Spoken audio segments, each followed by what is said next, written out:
Isang mapagpalang araw po sa inyong lahat mga kaaswang. Itago niyo na lamang po ako sa pangalang Ariel. Nakatira dito sa lalawigan ng Samar at ang edad ko ay 49 na. Ang ibabahagi kong kwento sa lahat ng mga nakikinig at taga-subaybay sa channel ni Sir Casper ay hango sa totoo kong karanasan. Kasama ang aking asawa na si LV sa baryo kung saan pa kami nakatira ng aking asawa noon.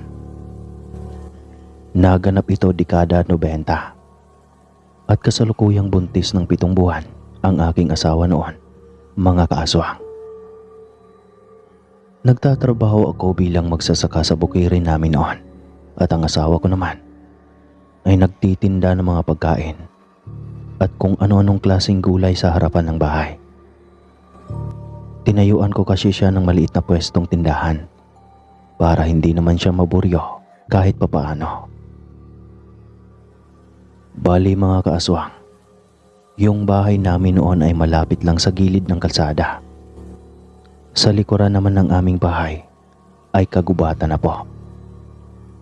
Malalayo rin sa mga kapitbahay dahil noong mga panahong iyon ay kakaunti pa lamang ang mga nakatira sa baryo namin.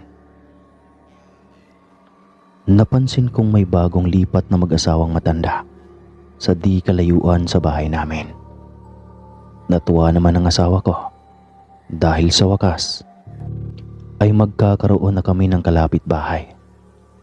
Hindi na raw siya mababagot dahil may makakausap na rin siya kapag wala ako sa bahay. Minsan na raw kasing nangapit bahay iyong matandang babae at nakikipagkwentuhan sa aking asawa. At ikinatuwa naman niya dahil mabait umano ang mag-asawang matanda at minsan pa nga'y inaabutan pa raw siya ng ulam. Mahal, huwag kang masyadong magtiwala sa mga yan ha. Alam mo namang bagong lipat lang ang mga yan dito sa baryo natin. Hindi natin alam kung saan nanggaling ang mga yan. Pagpapaalala ko sa aking asawa. Hoy, ano ka ba mahal? Ano ba yung pinagsasabi mo? Parang pinapalabas mong masamang tao ang mag-asawang iyon ah. Magtigil ka nga. Nakakahiya ka. Baka mamaya maririnig yan ni Lola Merlita. Saway niya sa akin. Hindi naman sa ganoon mahal. Ang akin lang naman mag-isa ka lang dito sa bahay kapag nasa trabaho ako. Baka mamaya may hinding magandang mangyari sa'yo. Mas mabuti na yung nag-iingat tayo. Pagpapaliwanag ko pa ulit sa kanya. Ngunit hindi man lang ako pinakinggan ng aking asawa. Sa halip ay nagtatatalak lang ito lalo at nagagalit na kesyo kung ano-ano raw ang iniisip ko sa mag-asawang matanda. Gayong mababait naman raw ang pakikitungo ng mga ito. Umalis na lang ako kaya naman hindi na ako sumagot at tumahimik na lang para hindi na humaba pa ang aming usapan. Hanggang sa isang araw, nasa labas ako ng bahay at nagsisibak ng kahoy ng mga oras na iyon.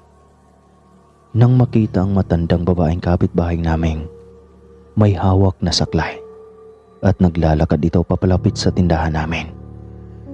Nasipat ko pang mabagal lang ang paglalakad nito hanggang sa maya-maya pa tuluyan na itong makalapit sa pwesto ng tindahan.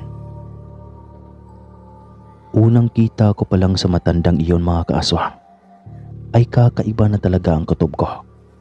Lalo na nang mapagmasdan ko na itong matalim na nakatitig sa tiyan ng asawa ko. Habang ang asawa ko naman ay balang-abala sa pagbalot ng gulay na binili ng matanda. Makalipas ang ilang sandali ay lumapit na ako sa asawa ko para tulungan siya. Mukha kasing marami-rami yata ang binibili ng matanda. Paano ba naman kasi?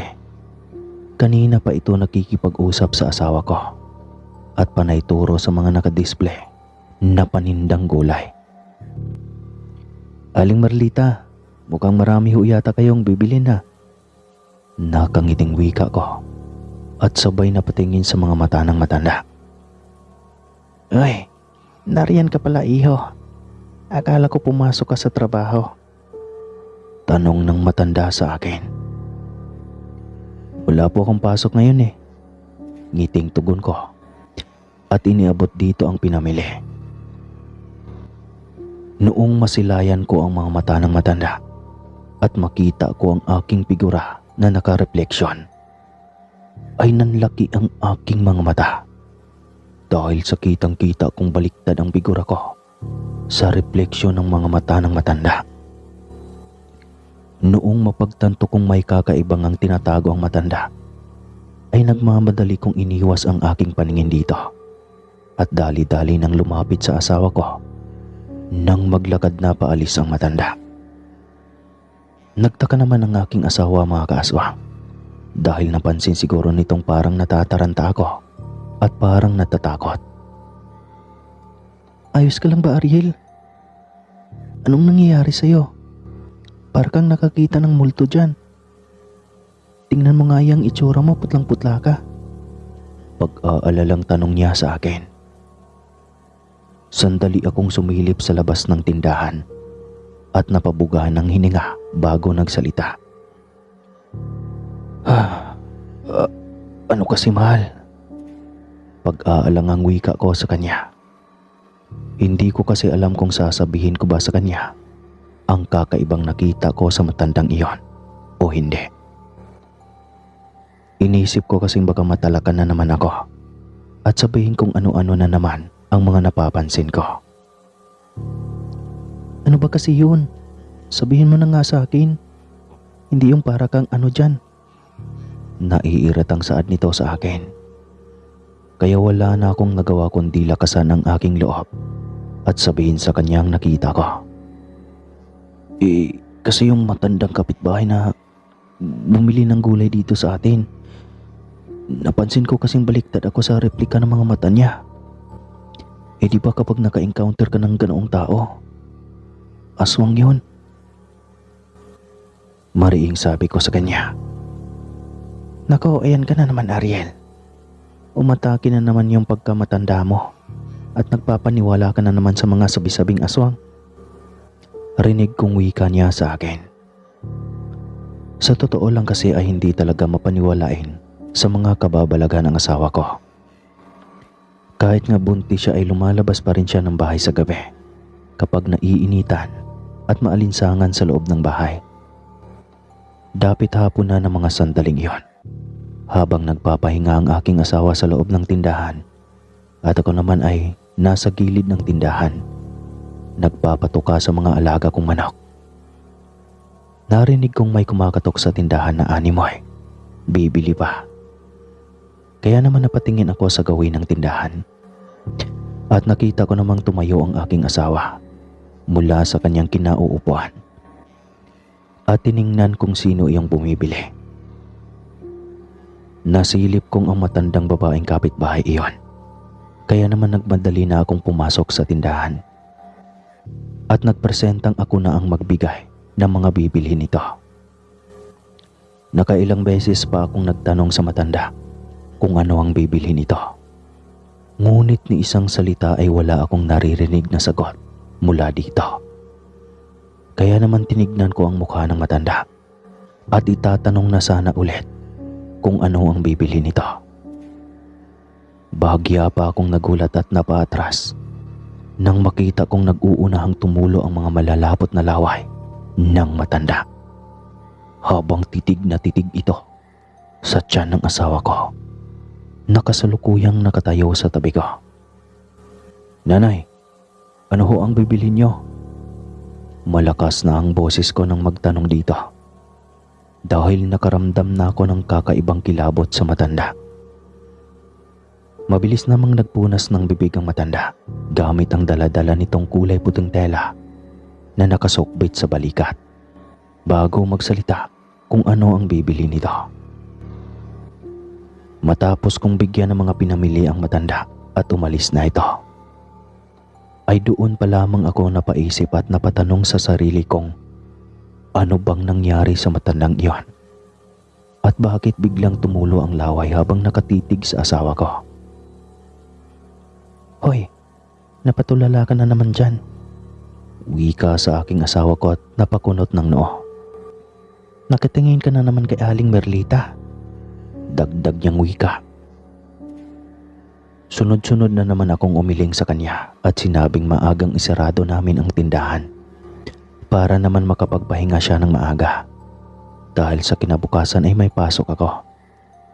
Pumayag naman siya at sinabi sa akin na ako na lang ang magsarado ng tindahan at siya na raw ang magluluto ng pagkain. Kinagabihan pagkatapos naming kumain ay nagtungo muna ako sa tindahan para isara iyon ng maigi nang makapagpahinga na kami. Noong malapit na akong matapos magsarado ng tindahan, bigla na lang akong nakaramdam ng kakaiba na para bang may taong nagmamasid sa akin. Kaya naman nagpalingalinga ako.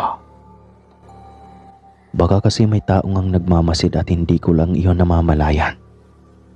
Noong mapadako na ang aking paningin sa gilid ng tindahan, sa may puno ng mangga, ay may nakita akong isang malaking baboy na kulay itim. Kaninong baboy kaya yung nakawala? Baka mamaya pag-interesan pa ng magnanakaw at makatay pa. Kawawa naman ang may-ari ng baboy na iyan kapag nagkataong ganoon ang mangyayari. Tanong ko sa isip ko. Sa tansya ko ng mga oras na iyon ay mahigit 7:00 na ng gabi. At kapag mga ganoong oras kasi sa probinsya, ay tahimik na ang buong paligid at halos tulog na ang karamihan. Maaga kasing natutulog ang mga tao kapag sa probinsya ka nakatira. Dahil papalabas pa lang ang haring araw, ay gising na ang mga ito at naghahanda ng magtungo ng bundok. Maya-maya pa ay napapansin ko na ang dahan-dahang gumagalaw at naglakad ang baboy papalapit sa kinaroroonan ko. Naramdaman ko na rin ang kakaibang presensya sa paligid ng mga oras na iyon.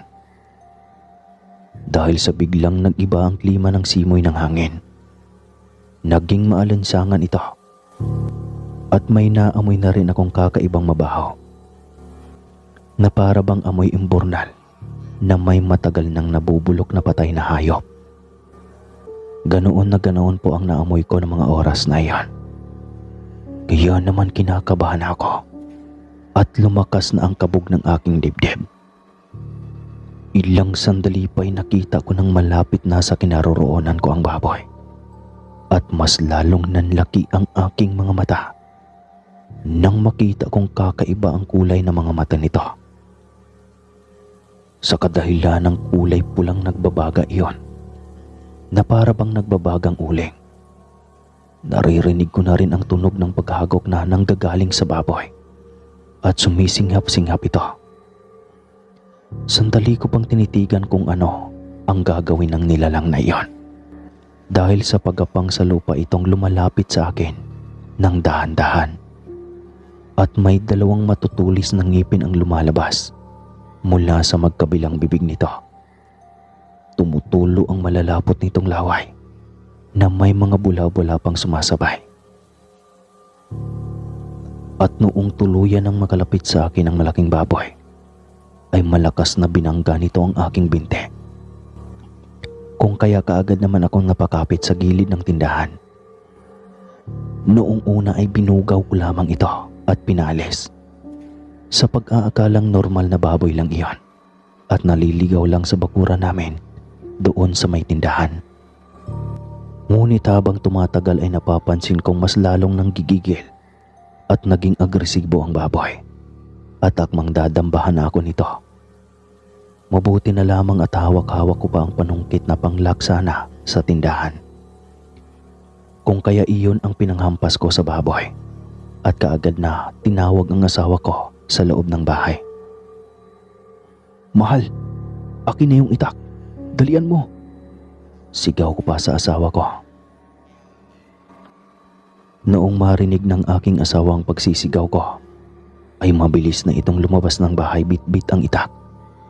Nagulat pa ito nang makita ang nilalang na dumadamba sa akin. At ayon naman sa kwento ng aking asawa, noong makita niya akong dadambahan na, ay isang napakalaking aso ang kanyang nakita. Kung kaya mabilis na siyang tumakbong palabas ng pintuan, at kaagad na inihagi sa akin ang itak. Nakamuntikan pa akong matamaan, mga kaaswang. Mabuti na lamang at nakailag ako. Kundi, tiyak na natamaan ako ng itak. Kaagad ko namang pinulot ang itak at akmang isasaksak na sana sa nilalang. Subalit mabilis na nakatakbo iyon patungo sa kagubatan. Kasunod ng pagkawala ng nilalang ay sunod-sunod na huni ng wakwak ang naririnig naming mag-asawa. Kaya mabilis ko nang inutusan ang aking asawa na pumasok na sa loob ng bahay. Saktong isasara ko na ang pintuan ay siyang paglapag ng malaking ibon sa harapan ng bahay namin at naglalabas ito ng huni ng wakwak. Wak! Wak! At walang ano-ano ay bigla na lamang akong dinakot. Mabuti na lamang at mabilis akong nakakilos, kung kaya hindi ako nadakot ng mahaba nitong kuko. Bagkus ay nasugatan ako ng mahagip ng mahabang kuko ng aswang ang braso ko. Nang mga oras na yun, mga kaaswang, ay sobrang nangilabot ako at ang lakas ng kabog ng dibdib ko dahil sa takot. At ayon naman sa asawa ko, halos hindi daw siya makapagsalita. Nagmistula siyang pipi dahil sa sobrang pagkagulat at kilabot. Mas lalo pang nanindig ang balahibo ko noong makita ko ang nilalang na unti-unti nang nag-aanyong matanda.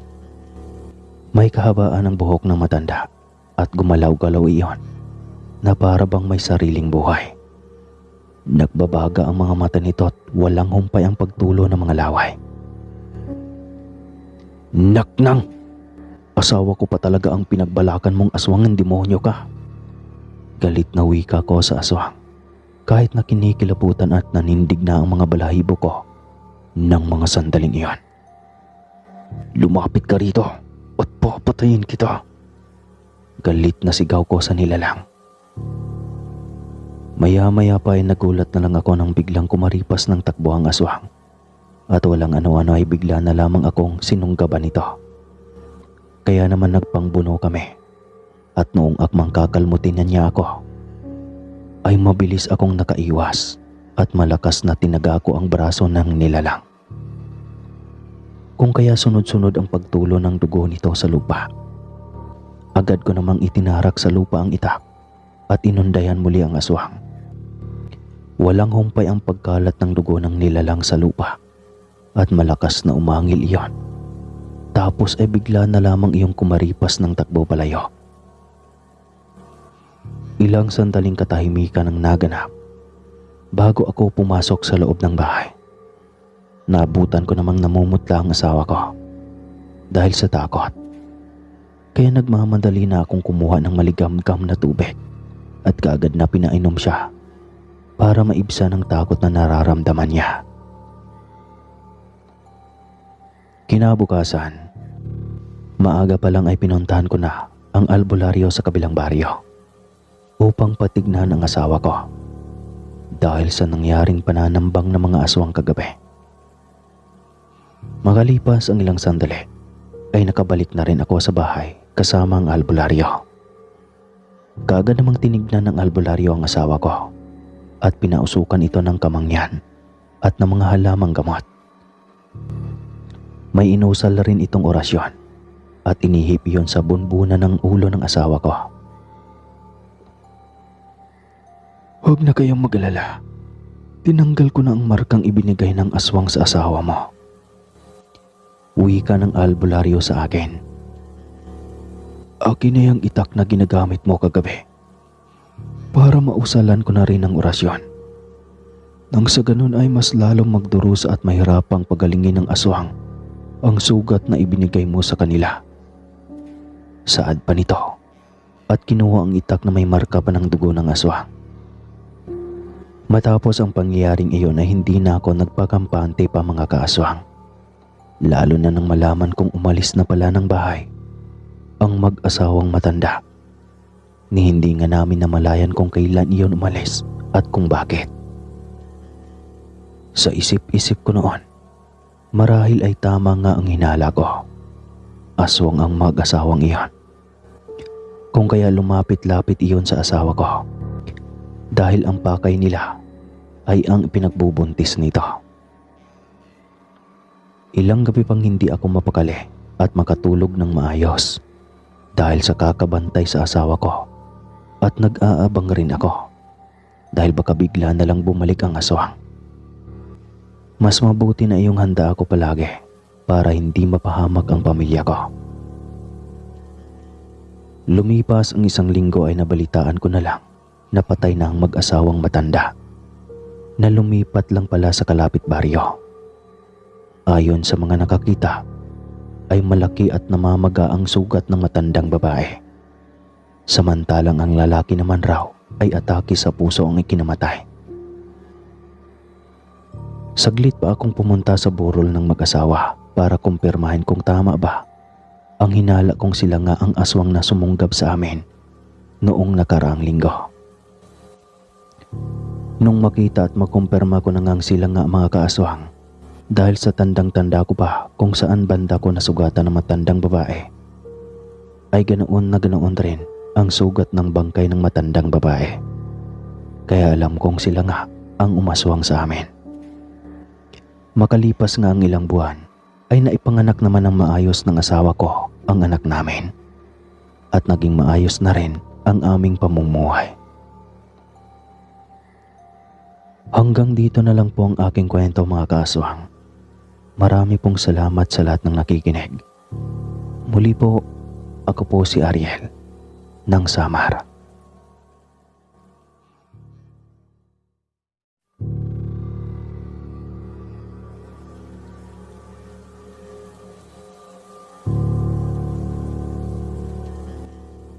Mapagpalang araw po mga kaaswang, at sa ating butihing narrator na si Sir Casper.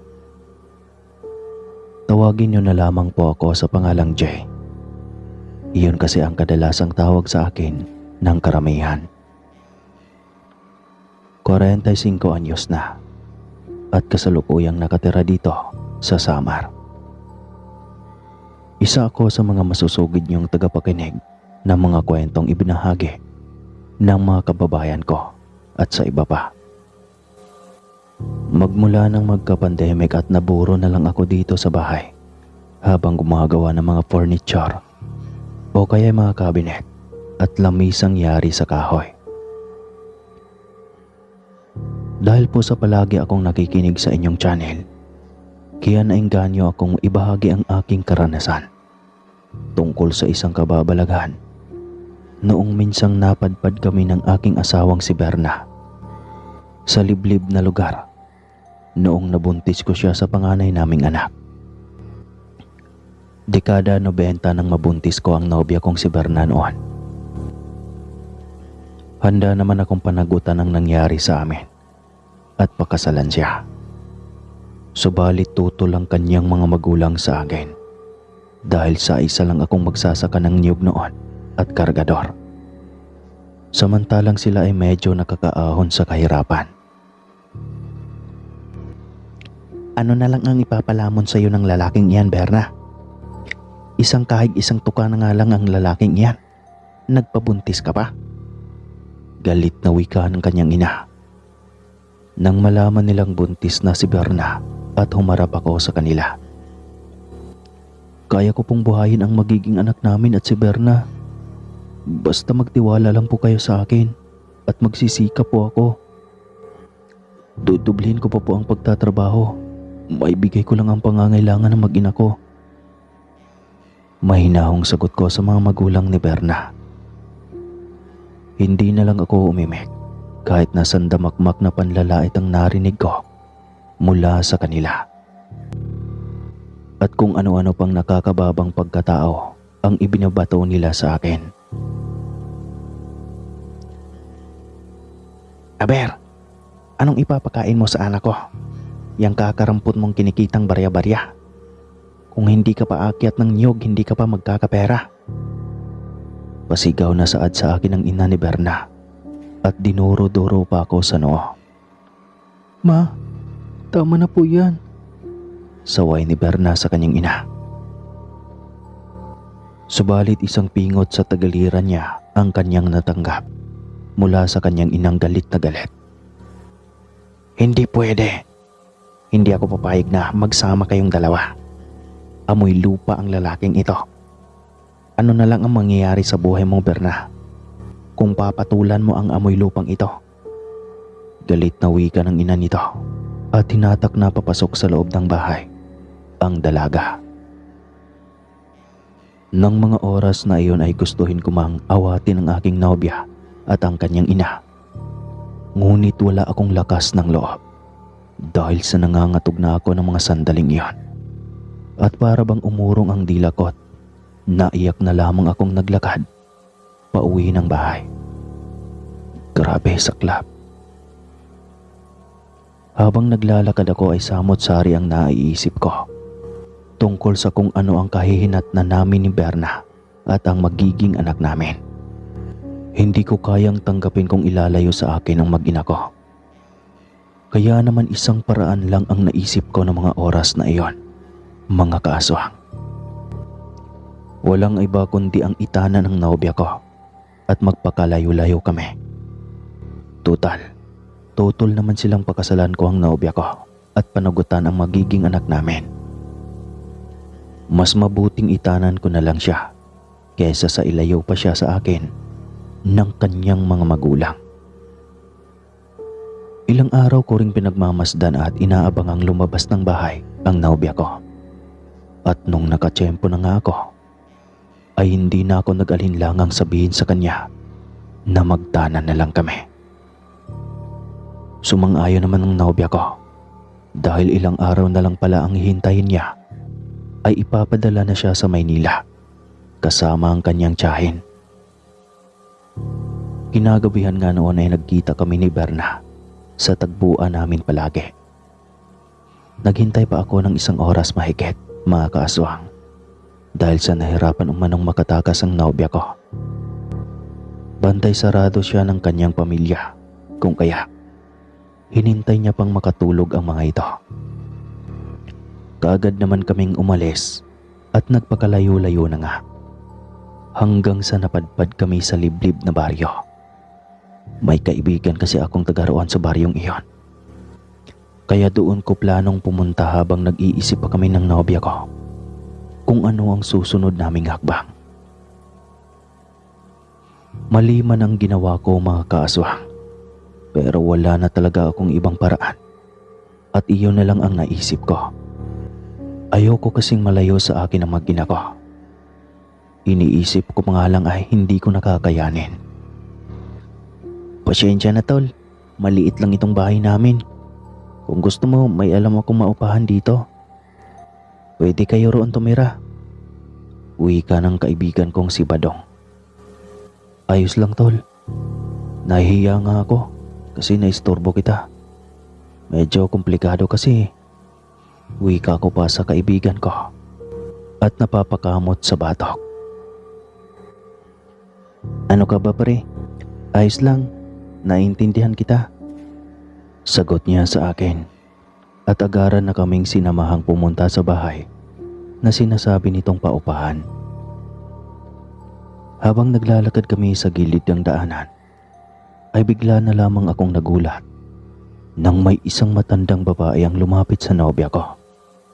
At walang ano-ano ay bigla na lamang nitong hinipo ang tiyan ng nobya ko.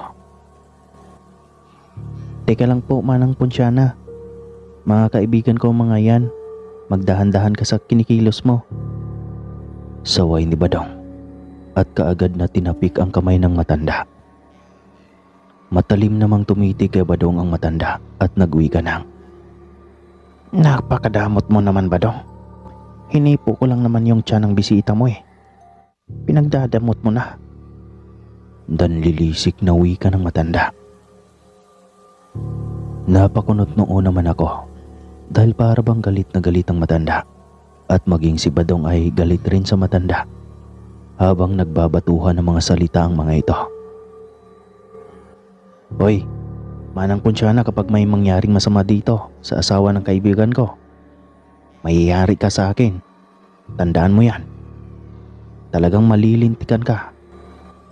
Wala akong ibang pagbibintangan kundi ikaw lang. Pagbabanta ni Badong sa matanda. Pre, tama na yan. Huwag mo nang patulan ng matanda. Kawawa naman. Suway ko sa kaibigan ko. Tumahimik naman si Badong at humingi ng pasyensya sa akin. Pasyensya nga na tol. Pinagsasabihan ko lang yang si Manang Punsyana. Mahirap na. At mukhang natipuhan ng matanda ang dinadala ng asawa mo. Wika sa akin ni Badong.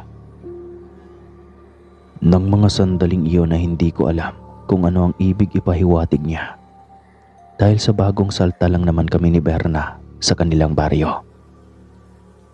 Subalit naging malinaw na sa akin ang lahat ng ipinaliwanag ni Badong kung bakit ganoon na lamang siya kung magbanta sa matanda. Sa kadahilan ng bantog na aswang pala ang matandang iyon. At aniya pa, nakatira sa likuran ng bahay na uupahan namin ang matandang iyon. Kaya naman pinag-iingat niya kami at huwag kamong makikipaglapit ang nobya ko sa matandang iyon. At baka magka-problema pa kami. Tumango na lang ako sa sinabi ng kaibigan ko habang nagpatuloy na kaming maglakad papunta sa bahay na rerentahan namin ni Berna. Makalipas lang ang ilang sandali ay nakarating na kami sa bahay. Kung kaya kaagad na ipinakilala kami ni Badong sa nagmamay-ari ng bahay. Matapos naming mag-usap at nagkasundo, ay agaran na kaming tumira at pagkatapos ay pinasok naman ako ni Badong sa kanyang pinagtatrabahuang palayan. Nagdoble kayod ako ng mga panahong iyon mga kaaswang dahil gusto kong patunayan sa pamilya ni Berna na kaya kong ibigay ang lahat ng pangangailangan niya at ng magiging anak namin. Makalipas lang ang ilang linggo ay naging maayos naman ang pagsasama namin. Hanggang sa dumating ang araw na hindi inaasahan. Habang nag-aayos ako ng bubungan ng bahay namin ng hapong iyon, pagka-uwi ko galing sa trabaho. Dahil sa gabi-gabi ko na lamang naririnig ang mga pusang naghahabulan sa taas ng bubungan na animoy. Yapak ng mga tao kapag naghahabulan ang mga ito sa taas ng bubungan. Parang hanggulo yata. At kulang na lang ay mabutas ang yero at mabali ang mga kahoy na nagsisilbing kapitan ng mga yero. Dahil sa lakas ng pagkakalampagan ng yero na para bang inuuga iyon sa tuwing nagtatakbuhan ang mga pusa. Kaya naman tinitibayan ko pa ang pagkakapako at dinagdagan ko rin ang mga kahoy sa gilid ng sa ganoon ay hindi basta-basta umaalog ang bahay kapag naghahabula ng mga pusang gala sa bubungan. Habang nag-aayos ako ng bubungan, ay may natanaw akong matanda na nasa di kalayuan sa may puno ng mangga. Noong una ay buong akala ko'y nagpapahinga lang iyong matanda, kaya binaliwala ko na lang muna iyon. Subalit habang katagalan ay napapansin kong sa gawin ng asawa ko nakatitig ang matandang babae na nakaupo at nagpapahangin sa labas ng bahay namin. Kung kaya naningkit ang aking mga matang nakatingin sa matanda. At nung masilayan ko na nga ito ng maayos, ay doon ko napagtantong matalim itong nakatitig sa asawa ko. Kaya naman tinawag ko ang asawa ko at nagkunwaring pinapaabot ang martilyo. Siguro ay naramdaman ng matanda na napapansin ko na siya. Kung kaya dahan-dahan na itong naglakad palayo. Kung hindi niyo po kasi na itatanong mga kaaswang, iyong narintahan naming bahay ay nasa liblib na talaga siya sa parte ng baryong iyon. Iilan lang kaming magkakapitbahay at walang masyadong dumadaan na tao roon. Kaya nabibilang lang ang bawat taong dumaraan At sa pagkakataong iyon, ay nito ko palang nakita ang matandang iyon sa baryo namin. Mahal, ayos ka lang ba? Kanina pa kasi kita napapansing namumutla eh. Tsaka kanina ka pa nakatanaw sa kalsada at parang may inaabangan. Tanong ng asawa ko nung matapos na akong mag-ayos sa bubungan. Tumango naman ako at sinabing ayos lang ako. May nakita lang kasi akong matanda kanina na nakatanaw sa bahay. Ganun ba? O siya, sige mahal. Magluto na muna ako ng hapunan natin para maaga tayong makakain at makapagpahinga ka na. Rinig kong wika sa akin ng aking asawa. Kinagabihan, matapos naming kumain ay nagpapahangin na muna kami doon sa labas, sa may balkonaheng nakadikit lamang sa gilid ng bahay. Habang nagpapahinga kami, ay may nararamdaman akong kakaiba sa paligid. Yung bang parang may nagmamasid sa aming mag-asawa na nagmumula sa di kalayuan mga kaaswang. Kaya naman sandali kong inilibot ang aking paningin. Hanggang sa maya-maya pa bigla na lang akong nakarinig ng mga mahihinang kaluskos sa gilid ng bahay sa parting madilim. Kaya naman napansin kong biglang umayos ng upo ang asawa ko at nagtanong ng, Mahal, narinig mo ba ang ingay na yun? Nagkunwari na lang akong walang narinig at sinabi sa kanyang wala naman akong naririnig. Baka guni-guni niya lang iyon. Hindi eh. Talagang naririnig kong may kumakaluskos talaga. Pagpupumilit na wika ng aking asawa.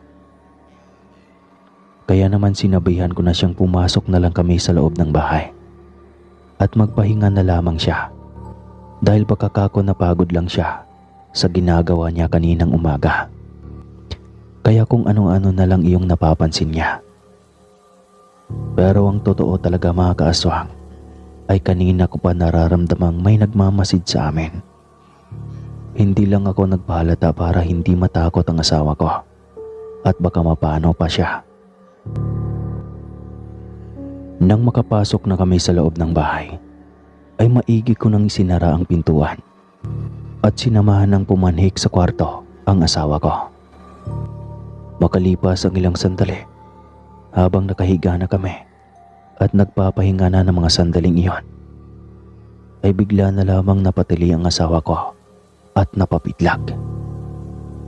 Nang makarinig kami ng sunod-sunod at malakas na kalabog sa taas ng bubungan.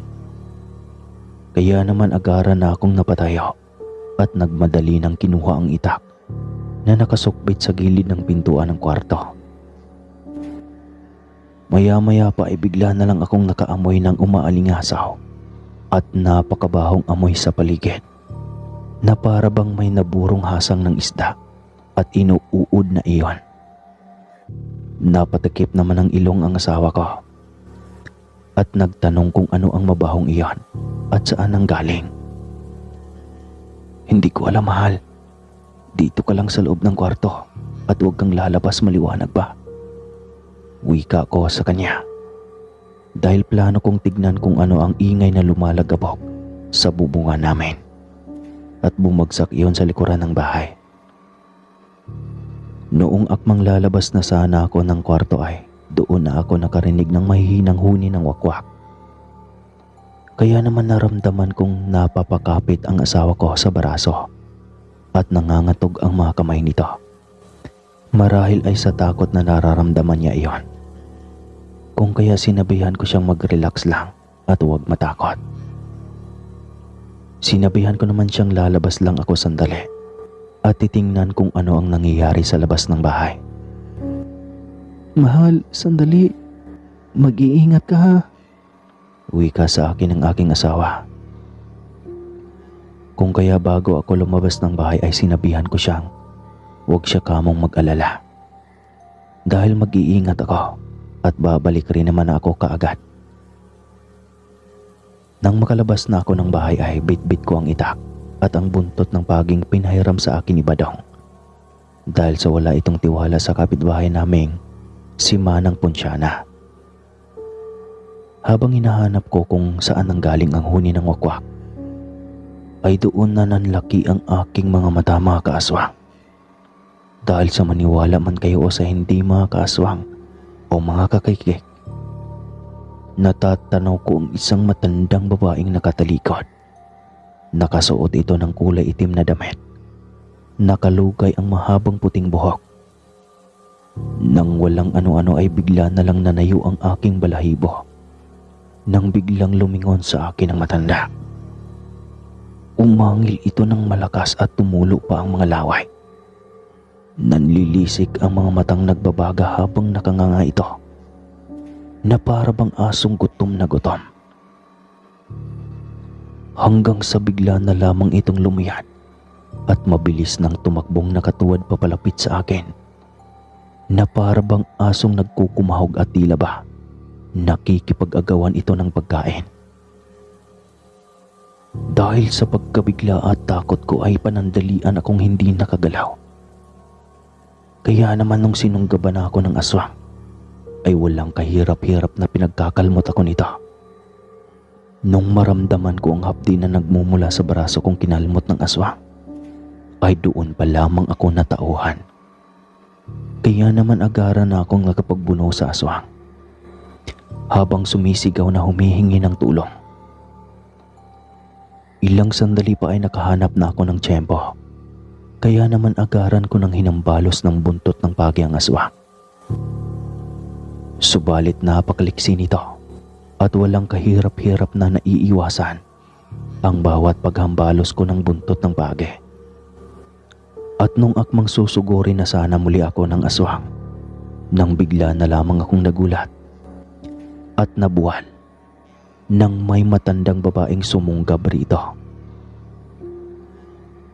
At nung tignan ko kung sino ang matandang iyon, ay nilanlaki ang mga mata ko na mapagtantong si Manang Ponsyana, ang matandang nakikipagdumugan sa aswang. Buhagag rin ang mga buhok nito at naglalaway habang nakikipagdumugan sa aswang. Ano pang tinunga-tunganga mo dyan? Pumasok ka na sa loob at tingnan ang asawa mo kung ayos lang siya. Rinig kong utos sa akin ni Manang Ponsyana. Nasa mga oras na ayon ay hindi ko namalayan o narinig man lang. Sobrang iyak na ang asawa ko. Nagmadali naman akong tumayo at tumakbong papasok sa loob, habang naririnig kong tila ba mga pusang nag-aaway ang dalawa. Nang mga sandaling iyon ay napaisip ako at napagtanto kong hindi kaya sila iyong naririnig naming mag-asawang gabi-gabing nagsusunggaban na parang mga pusa sa bubungan. Mahal, ayos ka lang ba? Pag-aalalang tanong ng asawa ko.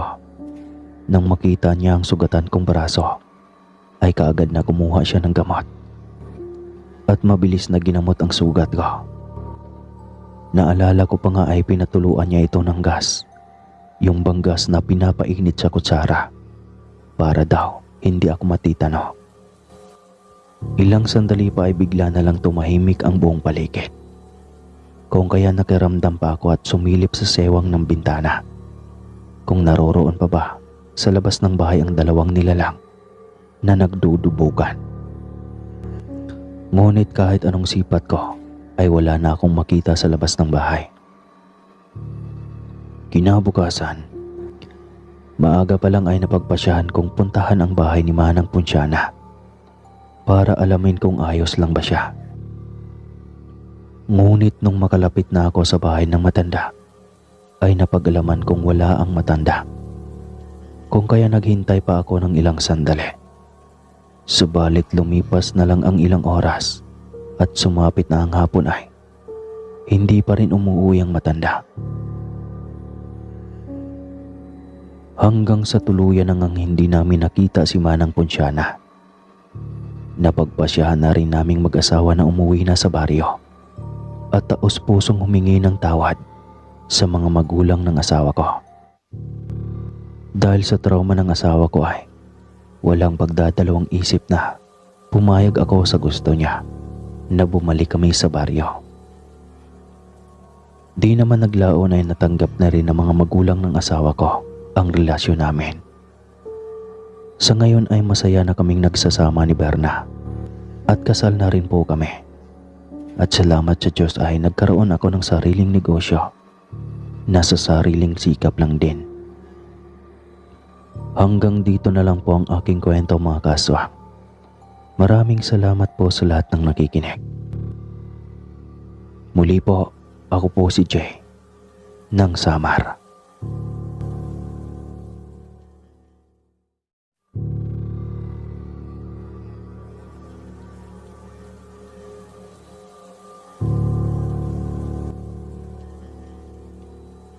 Bago ko simulan ang kwentong ibabahagi ko sa inyo ngayon, ay nais ko lang po muna kayong batiin lahat ng isang maganda at mapagpalang araw mga kaaswang. Lalong-lalo na sa butihin nating narrator na si Sir Casper.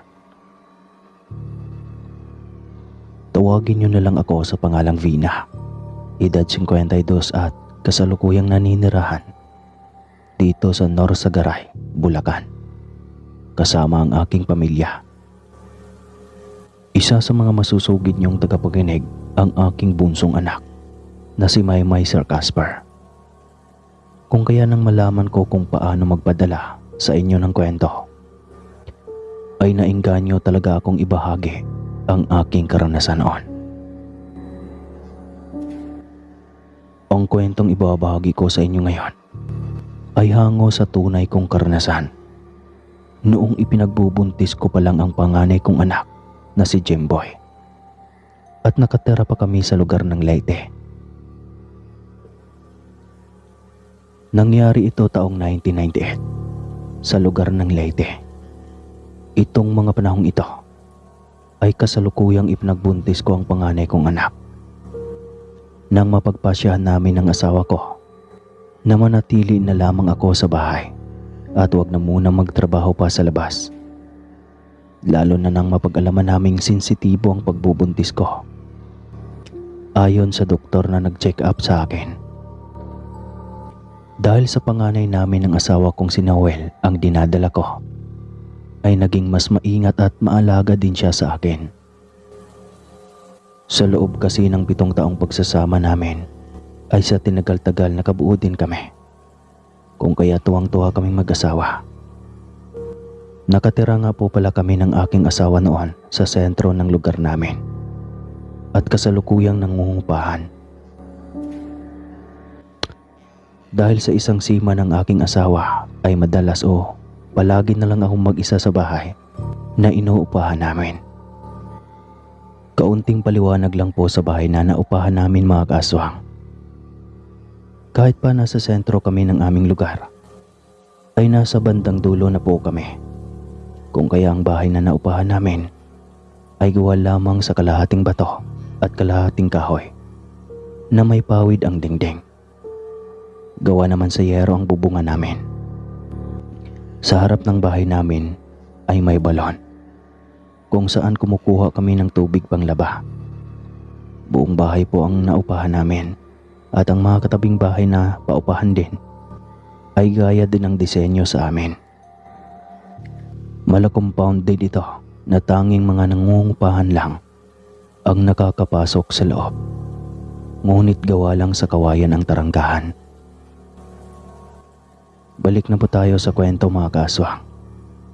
Nang malaman din ng mga magulang ng asawa kong si Noel na buntis ako, ay maging sila ay natuwa din. Dahil sa panganay si Noel at unang apo nila, ay agad silang sumugod sa bahay namin. Nako, salamat at magkakaapo na rin kami. Ingatan mo yung mabuti iyan at yung sarili mo at kauna-unahan naming apo yan. Wika ng ina ni Noel nang minsang pumunta sila sa bahay namin kasama ang pangalawang kapatid ni Noel na babae. Oo ate, nakakatuwa naman. Excited na akong maging tita. Sambit ni Amalia habang inaayos namin ang dala nilang kakanin na pasalubong. Siyempre naman ma, excited na din ako. Wika ko sa kanila. At isa pa, Mag-iingat ka dito sa bahay niyo. Huwag ka basta-basta makikisalamuha kung sino at baka aswang ang mga iyan. Napatingin ako sa ina ni Noel nang sabihin niya iyon at napaismid na lang. Dahil sa tinagal-tagal kong nakatira sa probinsya ay ni isang beses, wala pa naman akong naranasan o naririnig na may totoong nabiktima talaga ng aswang. Kaya hindi ako lubos na naniniwala sa mga aswang. Nakita kong nagtungo sa kusina ang ina ni Noel at kinuha ang lalagyan ng asin at maliliit na boteng meron ako sa kusina namin. Anong gagawin mo dyan, ma? Takang tanong ko. Gagawa ako ng pangontra ng aswang para kahit wala kang kasama dito ay hindi ako mababahala sa kalagayan mo. Basta, wag na wag mong tatanggalin ang mga ito ha. Hindi na ako nakasagot pa at nakiusisa na lang sa ginagawa niya. Maidagdag ko nga po pala mga kaswang. Isang manggagamot sa baryo nila ang ina ng aking asawang si Noel. Kung kaya naman maalam siya pagdating sa mga kababalaghan. Nakita kong naglagay siya ng asin sa mga maliliit na boteng na kuha niya. At inilagay niya iyon sa mga sulok-sulok ng bahay namin.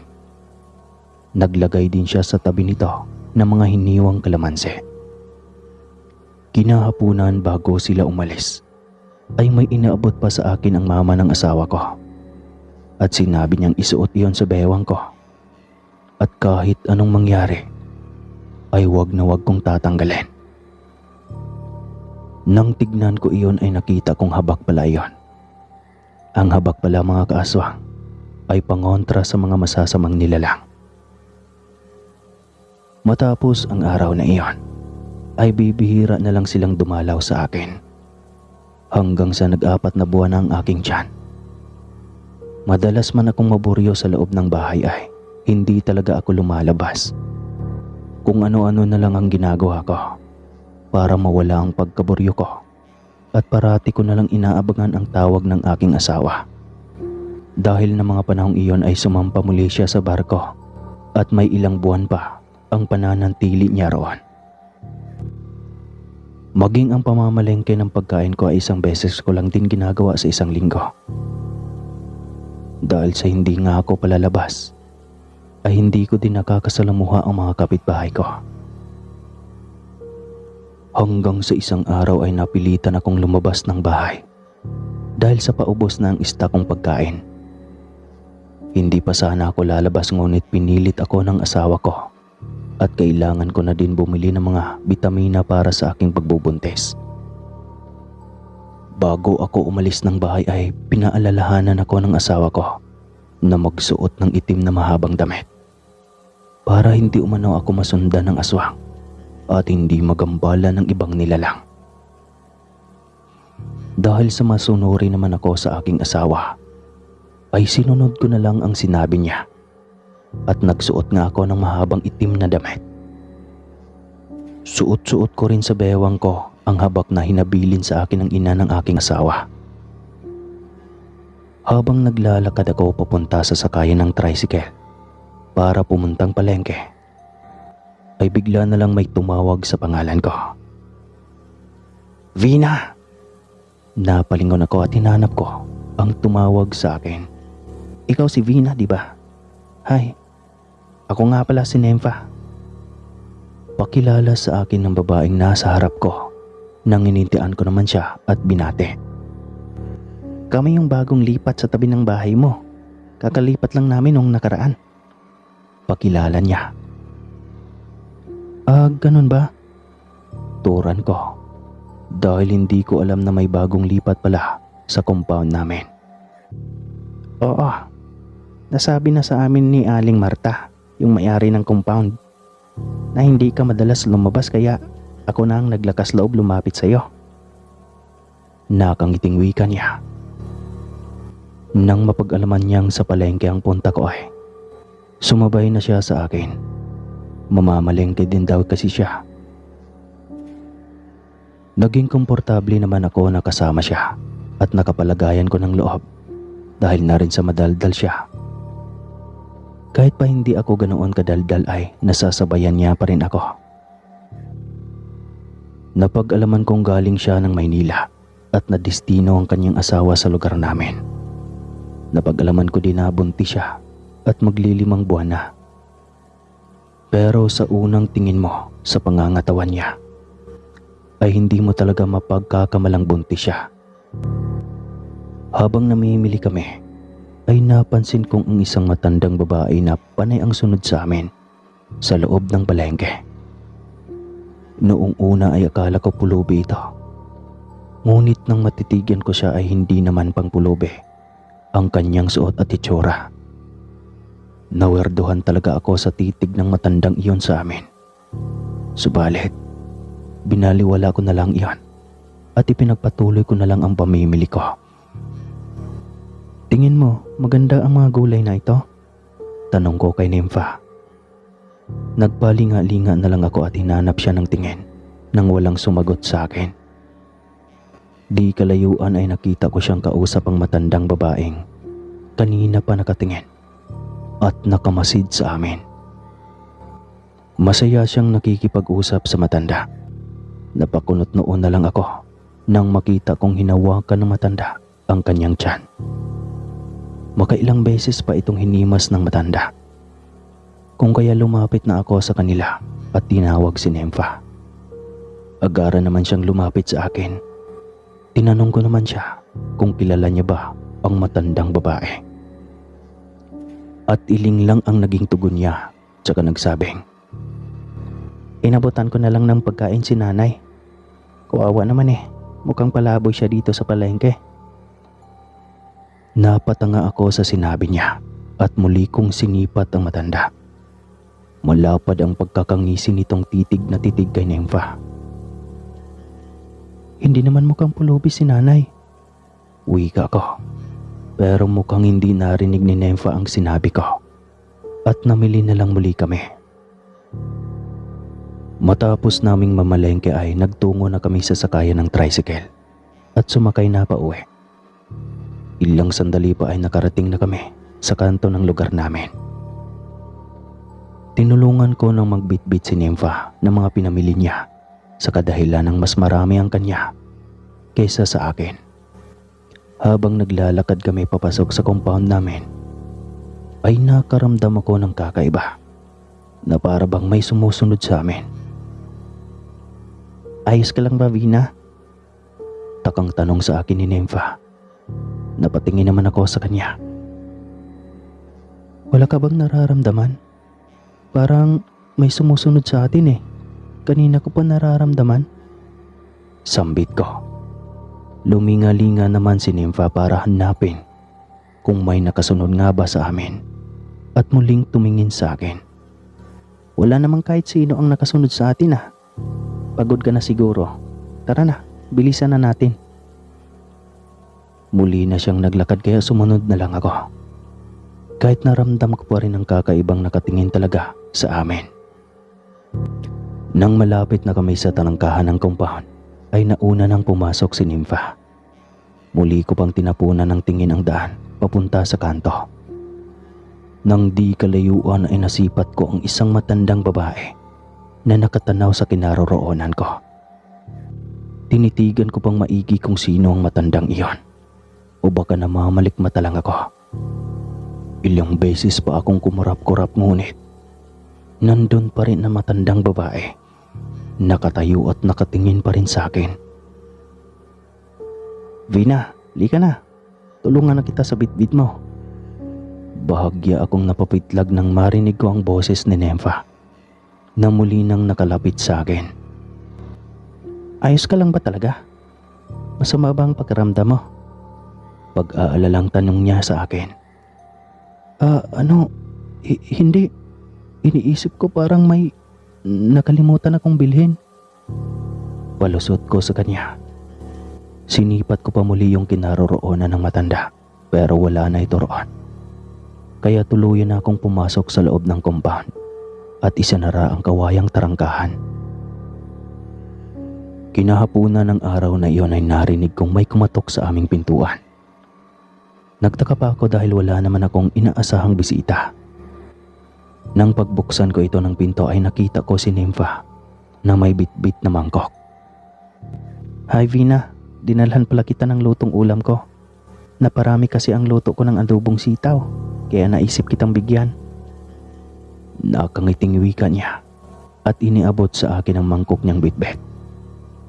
Nako, nag-abala ka pa. Salamat ha. Sakto hindi pa ako nakakapagluto. Pasasalamat ko sa kanya at tinanggap ang inaabot niya. Kumain ka ng madami ha. Sige, una na ako. Yan lang talagang sinadya ko. Wika niya bago umalis.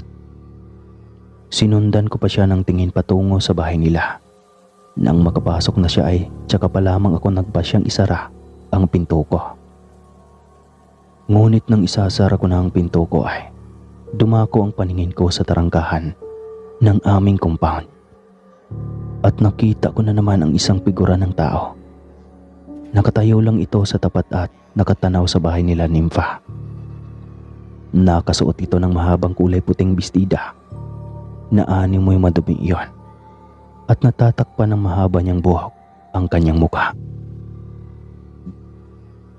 Ipinagsawalang bahala ko na lang iyon at isinara ko na lang ang pinto. Makalipas ang araw na iyon ay hindi na naman ako naglalabas ng bahay. Ngunit ang ipinagtataka ko ay parati na akong nakakarinig ng mga angil ng pusa at aso sa labas, na para bang nag-aaway ang mga ito. Halos gabi-gabi kong naririnig ang angil ng mga pusa at minsan ay nakakarinig na rin ako ng mga kalabugan sa labas. Inisip ko na lang na baka mga ligaw na pusa lang iyon at baka naglalandi lang. Gano'n naman kasi talaga ang mga pusa, hindi ba?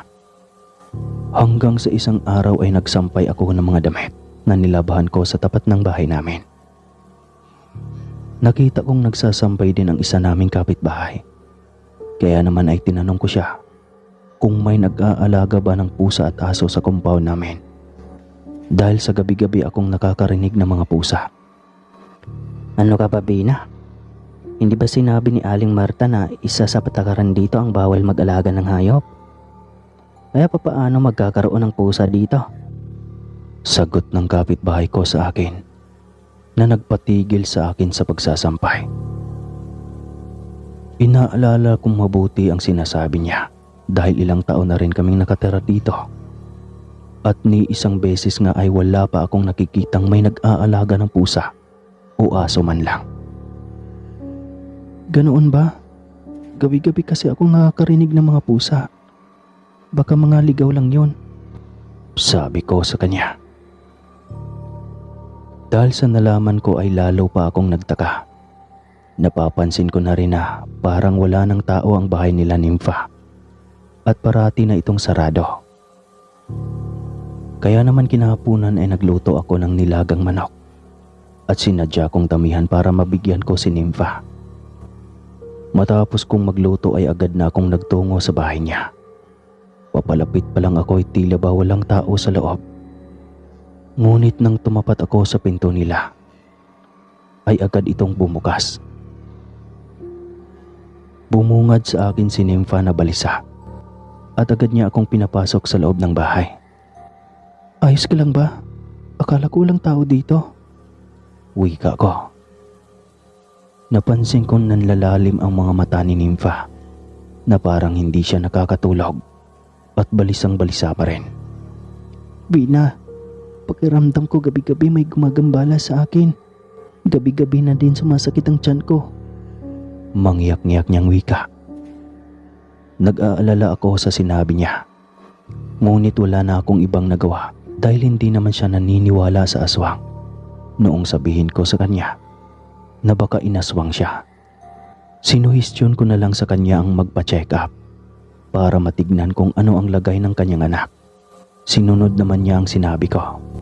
At sa kabutihang palad ay maayos naman ang lagay ng anak niya. Hanggang sa dumating ang isang gabi. Mag-aalas 11 na ng gabi iyon, nang maubusan ako ng tubig sa banyo. Kaya naman lumabas na ako para mag-igib sa balon na nasa tapat lang ng bahay ko. Madilim na ang paligid noon at iisang ilaw lang ang nagsisilbing pang-ilaw sa paligid ng compound namin. Habang nag-iigib ako, ay nakarinig ako ng malakas na huni ng wakwak. Hanggang sa pahina ito ng pahina na parang nasa malayo na. Nakakaumoy na rin ako ng mabahong amoy na para bang kanal na kinaukaw at umaalingasaw ang napakabahong amoy na iyon. Kamunti ka na akong maduwal sa naamoy ko, kaya napaupo ako sa gilid ng balon. Nang sa di sinasadya ay dumako ang paningin ko sa bahay nila Nympha. Sa maniwala man kayo o hindi mga kaaswang, basta maniwala na lang kayo. Kitang-kita ko ang isang matandang babae na pilit na sumisilip sa bintana nila Nympha. Nagsisitayuan ang mga buhok nito at punong-puno ng itim na balahibo ang kanyang katawan na para bang puno ng langis dahil sa kumikintab iyon sa kulubot niyang balat. Amoy na amoy ko din sa kanya ang nagmumula ang napakabahong amoy na naaamoy ko at ang huni ng wakwak ay sa kanya ko din naririnig. Nang matitigan ko ng mabuti ang matanda ay naalala ko bigla ang matandang kinausap ni Nympha sa palengke. Hindi ako maaaring magkamali. Siya talagang matandang iyon. Nakatingkayad pa itong pilit na sumisilip sa bintana nila Nympha at lumilikha ng nakakakilabot na tunog.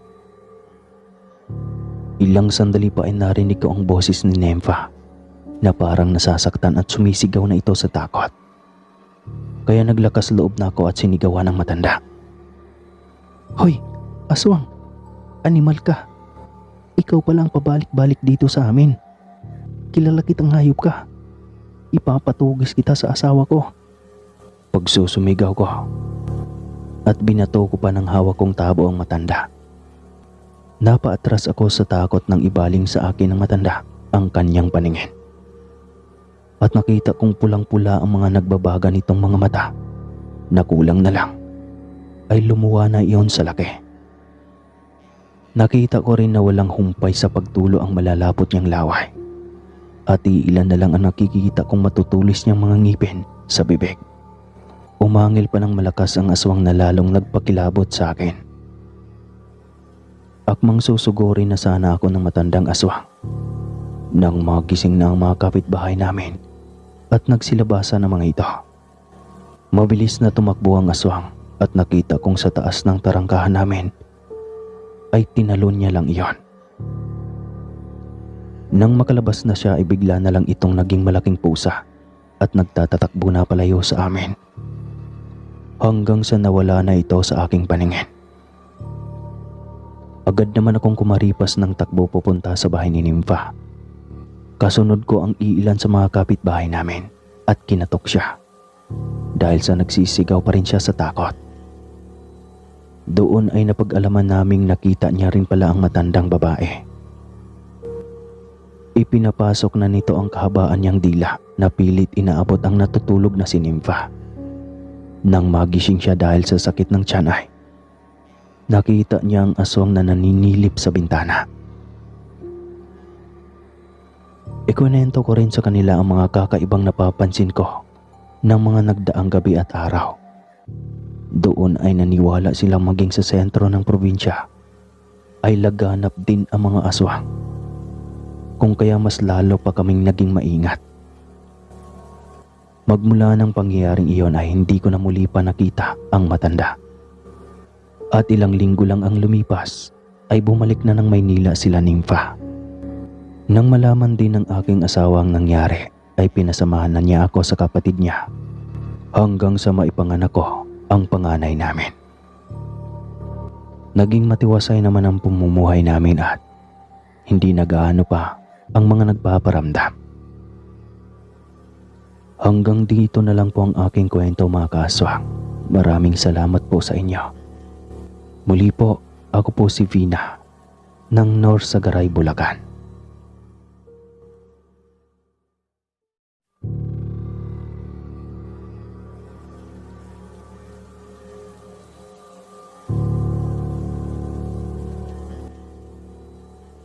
Magandang araw sa inyo mga kaaswang. Tawagin niyo na lamang ako sa pangalang Rodmar. Taubong probinsya po ako pero sa kasalukuyan ay dito na kami sa Maynila naninirahan ng aking pamilya. Dahil sa nakaugalian ko na ang makinig sa inyong kwento tuwing wala na akong ginagawa. Kung kaya ninais ko rin na magbahagi ng aking karanasan tungkol sa nilalang na minsan sa buhay ko ay hindi ko lubos akalaing mararanasan ko. Nangyari ito taong 2005 at nung mga panahong iyon, mga kaaswang, ay magbabakasyon kami ng aking mga kaibigan sa probinsya ng aming kaibigan na si Leonardo sa lugar ng Capiz iyon. Naku tol, marami pa naman ang nagsasabing may aswang raw sa probinsya nyo. Totoo ba yon? Pangungulit na tanong ng kaibigan kong si Chere. Sus, hindi totoo yan. Huwag kang magpapaniwala sa mga aswang-aswang na yan. Nakangiting saway ko sa kanya. Dahil sa totoo lang, hindi talaga ako naniniwala sa mga aswang. Kahit laking probinsya ako, ay hindi ko pa naman naranasan ang makaengkwentro ang sinasabi nilang aswang. Totoo talaga yun, palibhasa kasing taong bahay ka. Kaya papanong makaranas ka ng aswang? Ilalabas ka lang naman ng bahay kapag bibili ng pagkain at kapag papasok sa trabaho. Wika niya pa sa akin na may kasamang pagtataray. Kaysa naman sa'yo, nagpapaniwala sa mga aswang-aswang na yan. Hindi naman talaga totoo ang mga yan. Kwentong matatanda lang yan noon, panakot lang sa mga bata. Pang-aasar ko pa sa kanya. Pag ikaw talaga nilantakan ng aswang, makikita mo, pababayaan ka namin. Mataray niya uling wika sa akin at nakasimangot. Natatawa naman ako sa naging reaksyon ng kaibigan ko. Dahil nahahalata ko talagang napipikaw na ito sa akin. Paano ba naman kasi? Lahat na lang ng sinasabi niya ay kinukontra ko. Pagsitigil na nga kayong dalawa. Mamaya mag-aaway na naman kayo. Para pa naman kayong mga aso't pusa. Saway sa amin ng kaibigan naming si Leonardo na nasa unahang bahagi ng sasakyan nakaupo at siya ang nagtuturo kung saan ang tamang daanan. Natatahakin ng kaibigan naming si Edison. Napansin ko namang biglang sumimangot si Chere at nagsusumiksik ito sa kanyang nahubyong si Rafael. Hayaan mo na lang babe. Ganyan talaga yung kaibigan naming si Rodmar. Masyadong mapangasar. Natatawang wika ni Rafael. Nanahimik na lang si Chere at hindi na umimik. Hanggang sa makarating na kami sa Capiz.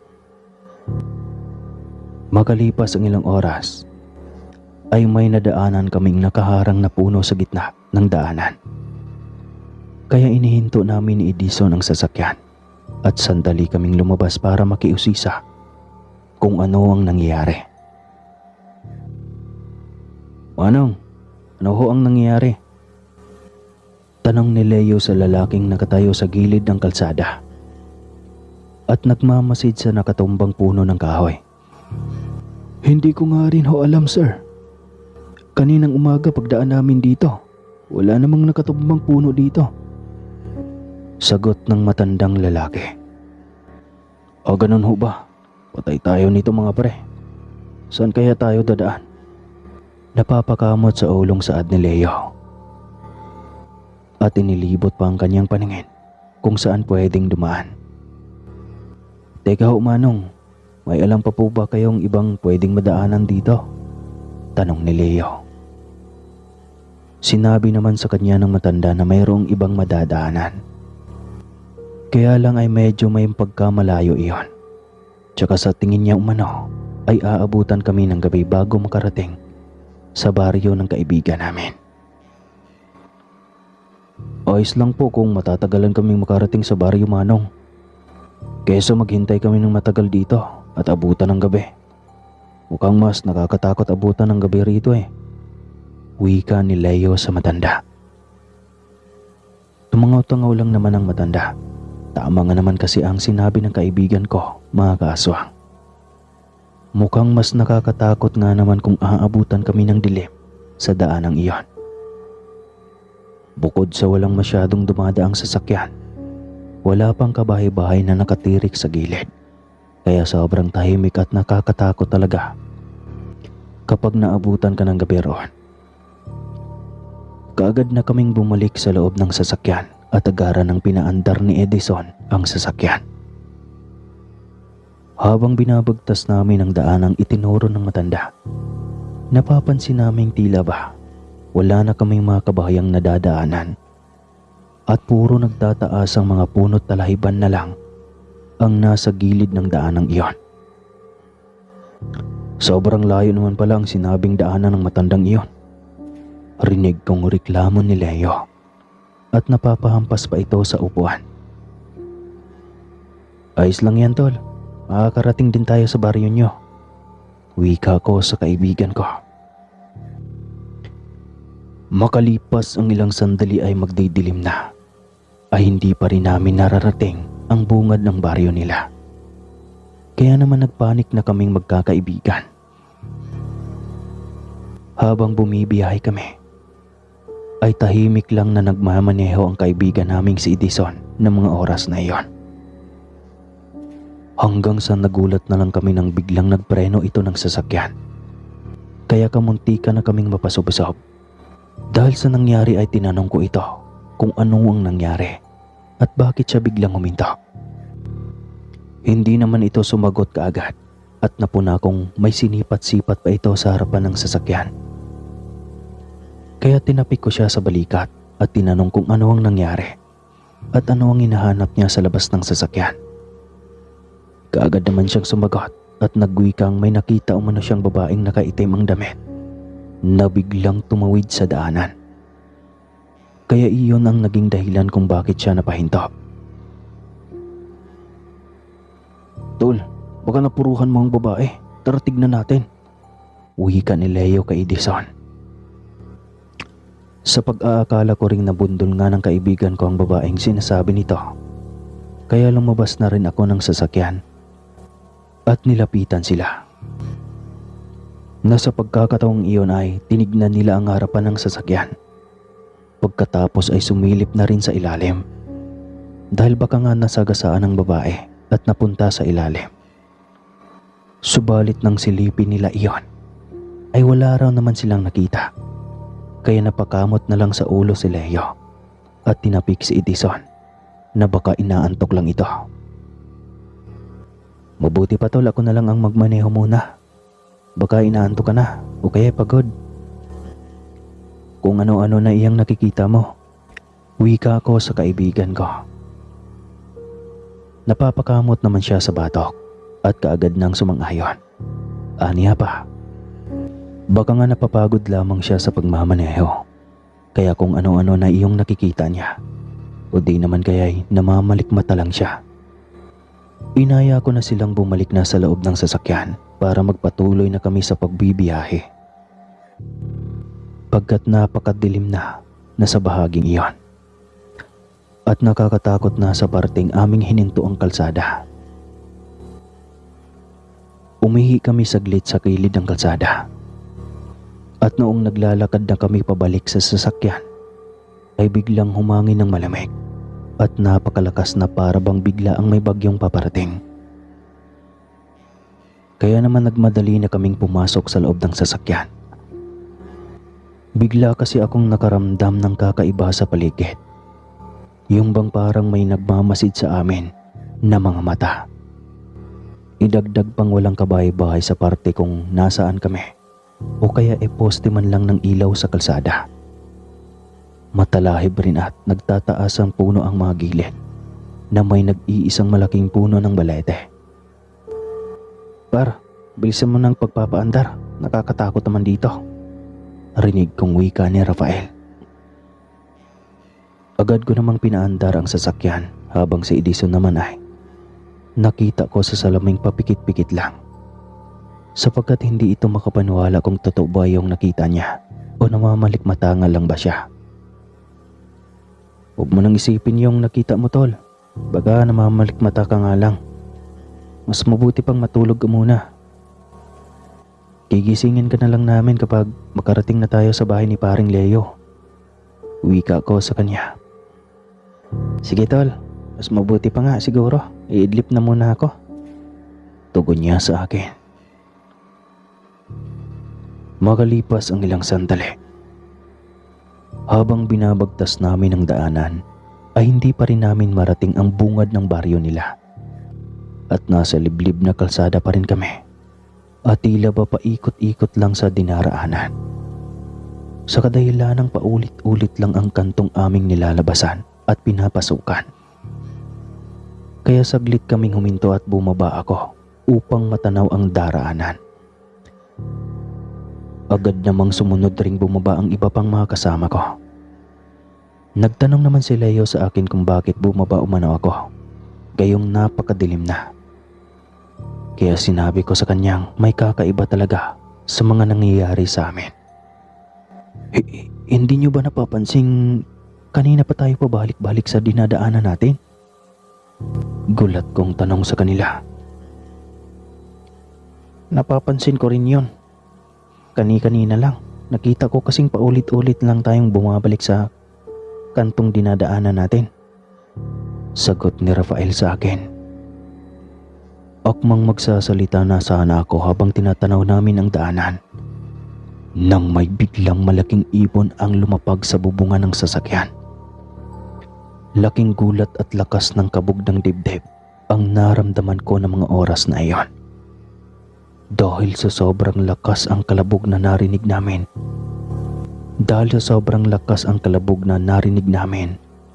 Ay akalain mong isang bugkos ng bunga ng niyog ang nalaglag sa bubungan ng sasakyan. Kaya naman nagulat kaming lahat at agarang nilingon ang sasakyan.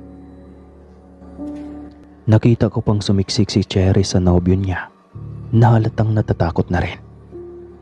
Hanggang sa maya-maya pa ay bigla na lang itong lumipad papatungo sa kinaroroonan namin ang ibon. At walang ano-ano, bigla na lang kami nitong dinumog. Kaya mabilis na kaming napatakbo sa loob ng sasakyan at umiilag na hindi matatamaan ng mahabang kuko ng ibon. Pagkapasok naming lahat sa loob ng sasakyan ay doon na kami nakarinig ng malakas na huni ng wakwak. At kasunod noon ay ang umaalingasaw na napakabahong amoy na para bang may kung anong nabubulok na patay sa gilid ng daanan. Pre, bilisan mo. Pandarin mo ng sasakyan. Pagmamadaling utos sa akin ni Leo. Natatarantaman ako at nangangatog ang mga kamay ko. Ay pinilit kong ipasok ang susi sa susian ng sasakyan. Dali na pre, bilisan mo. Ito na nga, minamandali ko na nga eh. Sagot ko sa kanila. Nang maipasok ko na ang susi, pinihit ko kaagad at pinaandar iyon.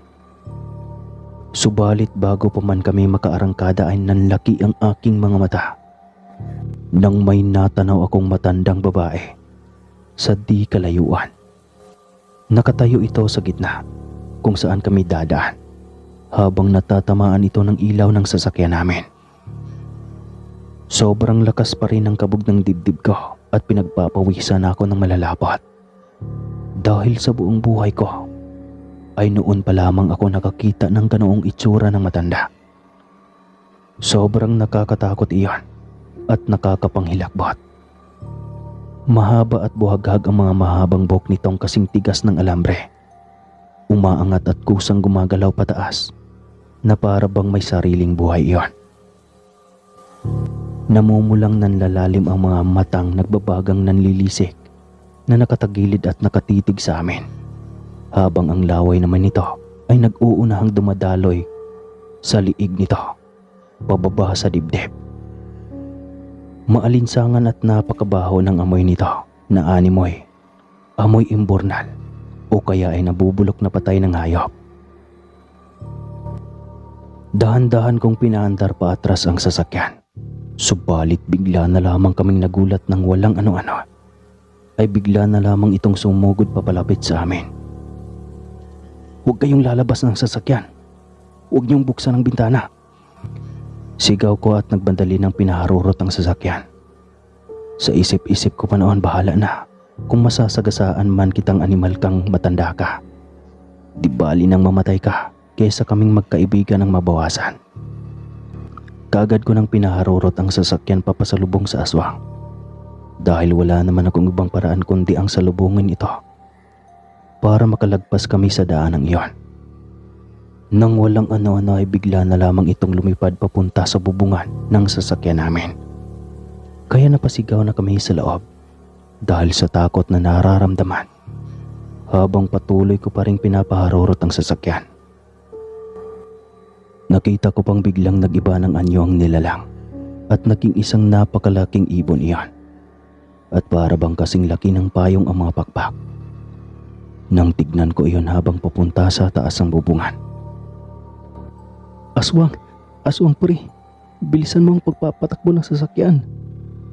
Sigawan ng mga kaibigan ko sa loob ng sasakyan. Kaya naman pinaharurot ko na iyon ng husto hanggang sa bigla na lang kaming nagulat nang may isa pang matanda ang kamuntikan na naming masagasaan. Kaya biglang agaran kong tinapakan ang preno. Nang huminto na ang sasakyan namin ay nakita kong nakapagbuno ang matandang lalaki sa aswang. Nagpangbuno ang dalawa't nagpagulong-gulong hanggang sa mapunta na sila sa gilid ng daanan. Maya-maya pa ay mabilis na kumilos ang matanda. Nakita kong may hinugot itong itak sa tagiliran at mabilis na hinataw iyon sa aswang. Kaagad namang umiwas ang nilalang at maliksing lumayo ito sa matanda. Subalit hindi nagpatalo ang matanda at mabilis niyang hinabol at hinataw ulit ng itak ang aswang. Nakita ko namang natamaan ng matanda ng hawak niyang itak ang aswang. Kaya naman mabilis itong tumakas hanggang sa mawala na iyon sa paningin namin at tanging huni ng wakwak na lang ang aming narinig papalayo. Nang mga sandaling iyon na hindi namin alam kung bababa kami sa sasakyan o aalis na lang kami at iwan ang matanda. Pero agarang bumaba ng sasakyan si Leo at nilapitan ng matanda. Kung kaya sumunod na rin ako rito at lumabas na ng sasakyan. "Tol, sandali. Bakit ka lumabas ka agad ng sasakyan? Paano kung aswang rin ang..." Hindi ko na naituloy pang sasabihin ng makita kong nakipagkamay ang kaibigan ko. Doon nga ay nalaman kong lolo pala iyon ni Leo at nalaman ko ring albularyo at antingero pala ito. Kaagad na isinabay na namin sa sasakyan ang lolo ng kaibigan namin. Habang lula na kami ng sasakyan ay ikwento na nito sa amin kung paano niya na lamang naroroon kami. Ayon sa kwento ng lolo ng kaibigan naming si Leo, kanina pa niya umano kaming hinihintay sa bahay nila. Ngunit lumipas na lang raw ang ilang oras at naging gabi na hindi pa rin kami dumarating. Kaya naman napagpasyahan na raw ng kanyang lolo na sunduin kami sa bayan dahil sa delikado ang kanilang baryo lalo na tuwing sasapit na ang gabi. Ilang linggo na kasing napapabalitang may aswang na gumagala sa kanilang baryo. At nung nasa daanan na raw ang kanyang lolo ay nalaman nitong may nakaharang na puno sa gitna ng daanan. Doon ay naisip nitong nag-iba kami ng rota ng daanan papunta sa baryo. Kaya hindi kami nakarating kaagad sa kanilang bahay. Kung kaya napagpasyahan ng lolo ni Leo na salubungin kami. Aniya pa. Mabuti na lamang at naisipan niya talagang salubungin kami sa kabilang daanan at hindi siya dumiretso sa bayan. Dahil kung nagkataon baka nakatay na kami ng aswang na iyon. "Lolo, paano po yun nakatakas ang aswang? Baka sundan tayo sa bahay noon." Pag-aalalang tanong ni Leo. Narinig ko namang sinabi ng matanda na hindi na raw kami susundan pa ng aswang na iyon. Dahil matindi ang tinamong saksak noon sa may tiyan. Kaya kampante siyang hindi na kami balikan pa. Nakahinga naman kami ng maluwag nang makalipas lang ang ilang minuto. ay nakalabas na kami sa daanang iyon. Nagwika pa sa amin ang lolo ni Leo na marahil nabukot kami ng aswang. Ginamitan kami ng orasyon upang hindi namin matunton ang tamang daanan at magpabalik-balik kami sa iisang lugar lang. Pagkababa nga namin ng sasakyan ay nakita kong sobrang nag-alala ang pamilya ni Leo. Nang salubungin kami at niyakap ng kanyang ina si Leo. Kung hindi niyo po kasi na itatanong, Sir Casper, mahigit 3 taon nang hindi nakakauwi sa kanilang probensya si Leo. Kaya naman ganoon na lang ang kanilang pag-aalala dito. Naging maayos naman ang pananatili naming magkakaibigan sa baryo ng kaibigan namin sa Capiz. Masasabi kong mabait ang kanyang pamilya at maasikaso rin sa amin. Hindi kami pinapabayaan hanggang sa makauwi na kami. Magmula noon mga kaaswang ay hindi na muli pa akong nakaranas ng kakaibang kababalaghan. Magpasa hanggang ngayong tumatanda na ako. Hanggang dito na lang po ang aking kwento.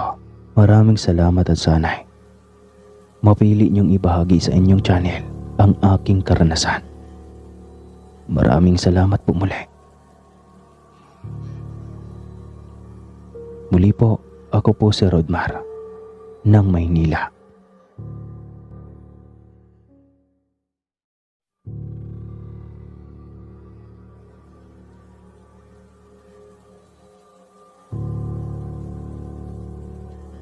Magandang araw, Sir Casper. Ako si Joey ng Negros. Taong 2001 nang madestino ako sa aking pagiging ahente sa Iloilo City. Hindi ko na po masyadong idedetalye ang aking trabaho doon. Basta isa po akong binata na maraming bisyo at barkada sa buhay.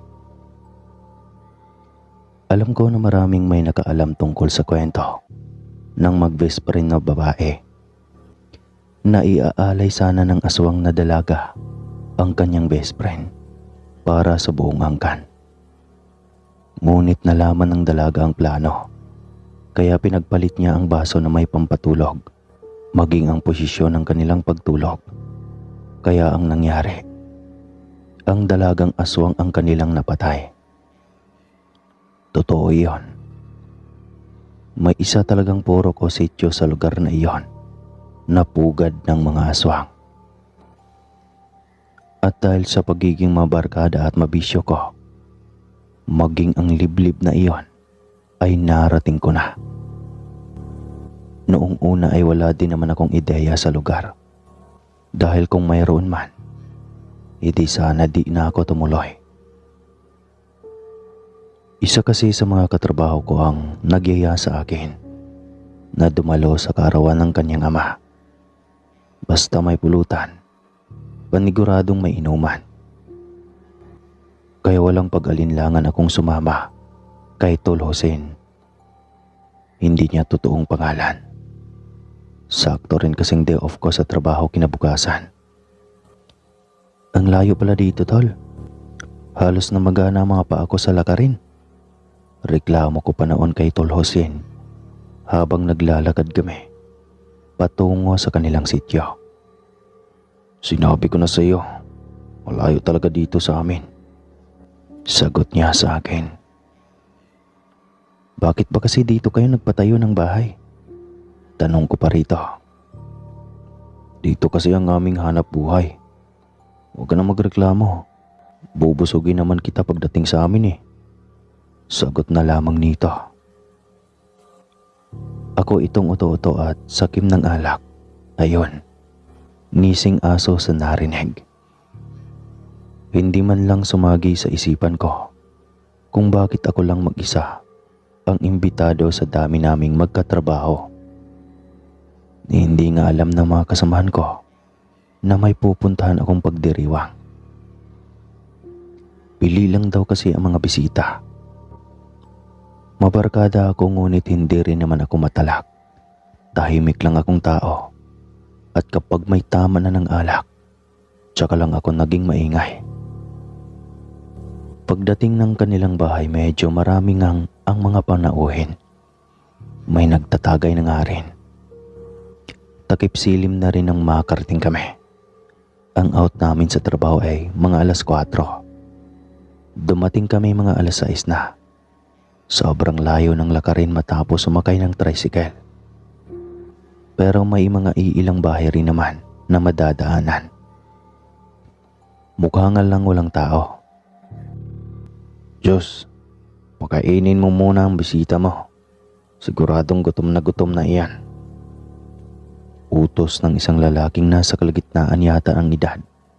Tansya ko ay mga 55 pataas. Tol, si tatay, siya ang may kaarawan ngayon.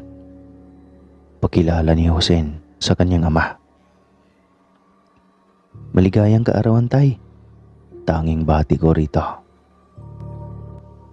Mayad man dya kay nag-imot-timo kay Hussein, anak. Wika nito.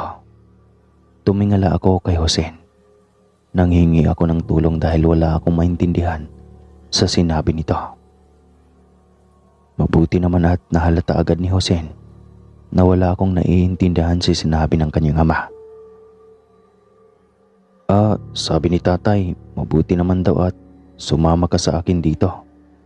Paliwanag nito sa akin.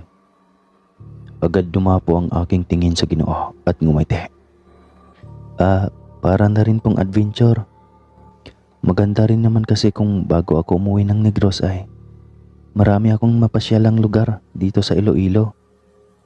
Saad ko habang nakatingin sa kanyang ama. Ngumisi ito at tumingin kay Hussein ng makahulugan. Kakaiba rin ang ngiting isinukli ni Hussein sa kanyang ama. Tila nakakatindig ng balahibo. Para kasing may nababasa akong kakaiba sa mga mata ng mga ito. Sige na tol, halika na muna. Maghahapunan muna tayo. Mahaba-habang inuman ito. Saad ni Hussein. Kaya sumunod rin ako sa kanya. Napakasarap ang mga haing pagkain nila. Napakalayo ng lasa sa mga paboritong restaurant na nakainan ko na. Sobrang nabusog ako sa mga haing iyon. Matapos kumain ay nakisali na kami sa mga nakapurmang pabilog na mga panauhin nilang masasayang nagtatagay. Ilang lungnig na tanduay na yata ang napatumba ng mga ito. Yung iba ay namumula na ang mga mata at pisngi sa kalasingan. Hindi ko nga lang alam kung talagang kasama ang pamumula ng mga mata tuwing nalalasing. Kasi kakaiba ang mga pamumula ng mga mata nila. Nakakatakot kong tumitig. Parang mga asong ulol na gustong manglapa. Abay, halika daw. Sali ka sa amin. Parang matibay ito sa Tagayan na. Uwi ka ng isang lalaking tila may tama na ng alak. Hindi naman po, konti lang. Tanging sagot ko dahil hindi ako komportable sa mga ito. Nang magsimula muli ang Tagayan ay pansin ko na sa akin palagi ang baso. Panay pa ang sulyap nila at tawa sa akin nang nakakainsulto. Mukha na ba akong matakaw sa alak? Malamang. Ihi na rin ako ng ihi dahil sa dami ng aking nainom. Matibay pala sa inuman iyan eh. Kanina pa, hindi pa rin natumba. Saad ng isa. Inakala nito na hindi pa ako bumalik mula sa pagkakajinggil. Hindi mo na ako pumasok agad nang marinig ang salitang iyon. Patirahin lang natin ang patirahin. Tignan lang natin kung hindi makakatulog yan sa sobrang lasing. Sagot pa ng isa. Kaya mas lalo akong nagduda na ako talaga ang kanilang pinag-uusapan. Bumalik na ako sa aking kinaupuan at nagkunwari na walang narinig. O tol, kanina ka pa ihi ng ihi ah. Hindi yata tumama ang kamandag ng alak ah. Uwi ka ng aking kasamang si Hussein. Hindi lang halata pero ang totoo, tinatamaan na rin. Sagot ko habang palipat-lipat ng tingin sa aking mga kaharap. Ramdam ko talaga na may kakaiba silang binabalak. Kaya nagpaalam ako kay Husin na kung pwede ay mahiga na ako at ramdam ko na ang tama ng alak sa aking katawan. Hindi pa naman talaga ako ganoon kalasing. Ngunit ramdam ko ang pagkailang sa mga sandaling iyon. Hindi ako komportable na tila ba. Kunting sandali na lang ay may mangyayaring hindi maganda. Dinala nga ako ni Husin sa isang kwarto. Ngunit bago pa kami umalis ay nahuli ko siyang tila may isinisin niya sa aming kaharap. Ramdam ko na talaga na may mali sa pagkakataong iyon. Nag-isip ako ng posibleng gagawin kong sakali mang may masama ang mga itong balak sa akin. Agad kong isinara ang pintuan. Nilako iyon para sinigurado na walang ibang makapasok. Maingat akong naglakad malapit sa bintana. Sa butas muna ako sumilip para siguraduhin na walang tao. Ngunit natigil ako sa planong pagbukas ng biglang may nagsalita mula sa di kalayuan. Bakit ba kasi hindi na lang nilagyan ng pampatulog ang inumin niya? O yung pulutan na nasa kanya? Wika ng isang matanda. Tanga, edi mahalata talaga tayo kapag ganoon. Malapit naman na daw. Huwag ka mag-alala. Wika ng kasama nito. Malinaw kong narinig ang kanilang pinag-usapan patungkol iyon sa akin. Sumama ako sa maling kaibigan. Kaya pala walang masyadong nakikipaglapit kay Husin. Isa pala itong aswang. Karma ko rin ito. Sobra kasing takaw ko sa inumin. Tuloy problema ko pa ngayon kung paano ako makakatakas sa angkan na ito dahil sobrang dami nila. Tumahimik na ang likod bahay. Sinubukan kong silipin. Wala na nga raw ng dalawang nag-uusap. Biglang pumihit ang pintuan. Parang gustong buksan kaya naalarma ako. Lubid lang ang tali na pangtrangka ng pintuan na iyon. At kapag naisipan nilang putulin gamit ang kutsilyo, ay walang kahirap-hirap na mabuksan para makorner ako at gawing pulutan. Parang gusto ko nang maging butiki sa mga oras na iyon para sigurado na makakatakas talaga ako sa mga ito. Hindi na nga ako nag-aksaya pa ng oras. Sa bintana ay maingat akong bumaba para makatakas sa maraming aswang. Hinimas ko ang aking habak na nakatago at nakabigki sa aking balakang. Pagramdam ko ay iyon na lang ang nag-iisang bagay na pwedeng sumalba sa akin sa mga kamay ng aswang ng mga sandaling iyon. Nang makababa na ng bintana ay mabilis kong hinubad ang habak mula sa aking bewang at inilipat ko ito sa aking leeg. At nung makababa na sa bintana ay rinig ko pa rin ang bulungan ng mga ito. Inakala marahil nila na nakatulog ako sa kalasingan. Maingat akong humakbang papunta sa mayayabong na halamanan sa likod ng kanilang bahay. Nagkubli muna ako saglit sa ilalim ng punong saging. May namataan pa akong isang aswang na tahimik lang sa pagdakmal ng kung anong hilaw na hayop o tao man. At dinig na dinig ko pa bawat pagnguya at paglunok nito ng kanyang biktima. Hindi ako gumalaw upang hindi ako mapansin nito. Parang pinaglalaroan lang din ito ang kanyang biktima. Dahil pinipili lamang ang mga lamang loob na kinakain nito.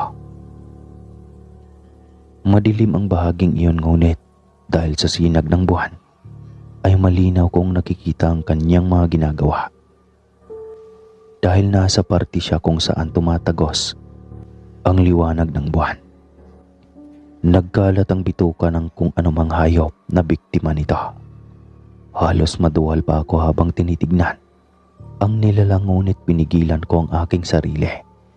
Dahil oras na makagawa ako ng ingay. Hindi lang ito ang aatake sa akin. Marami sila ang nasa loob ng bahay at naghihintay lang ng hudyat. Abay, tulog na tulog ang kaibigan ni Jose. Pwede na siguro.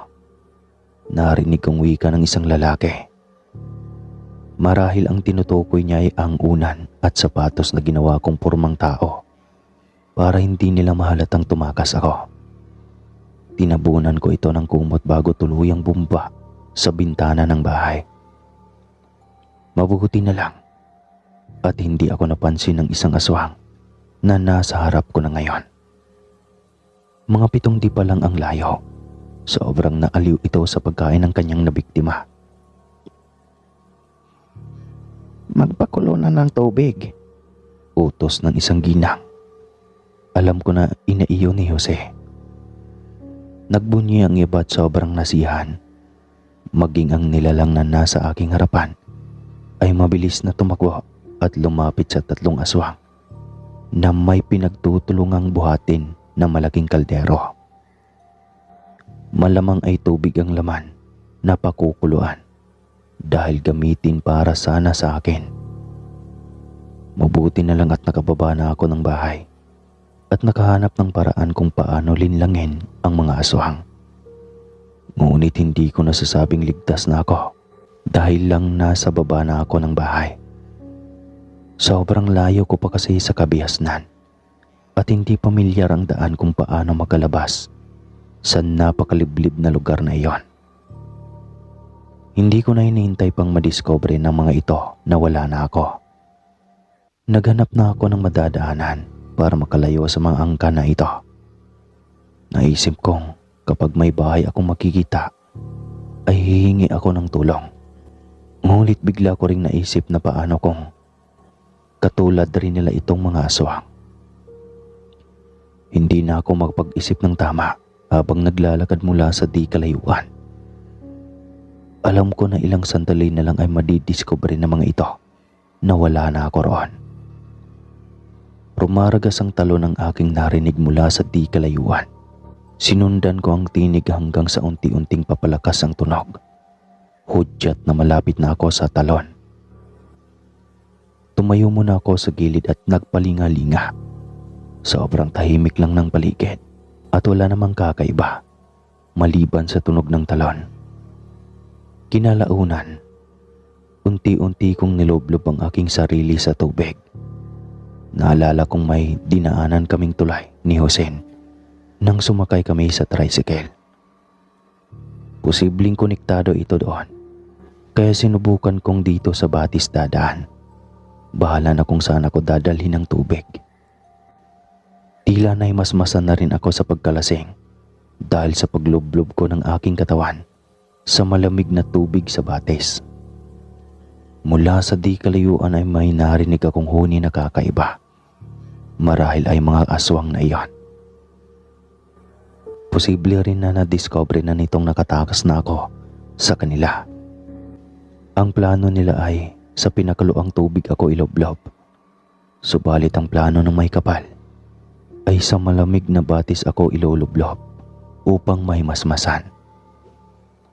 Iba pa rin ang kapangyarihan ng nasa itaas. Kaya leksyon ito sa akin na dapat wag masyadong magtiwala. Dahil hindi lahat ng pinakitaan mo ng kabutihan kayang ibalik sa'yo. Madalas ay tatraydorin ka.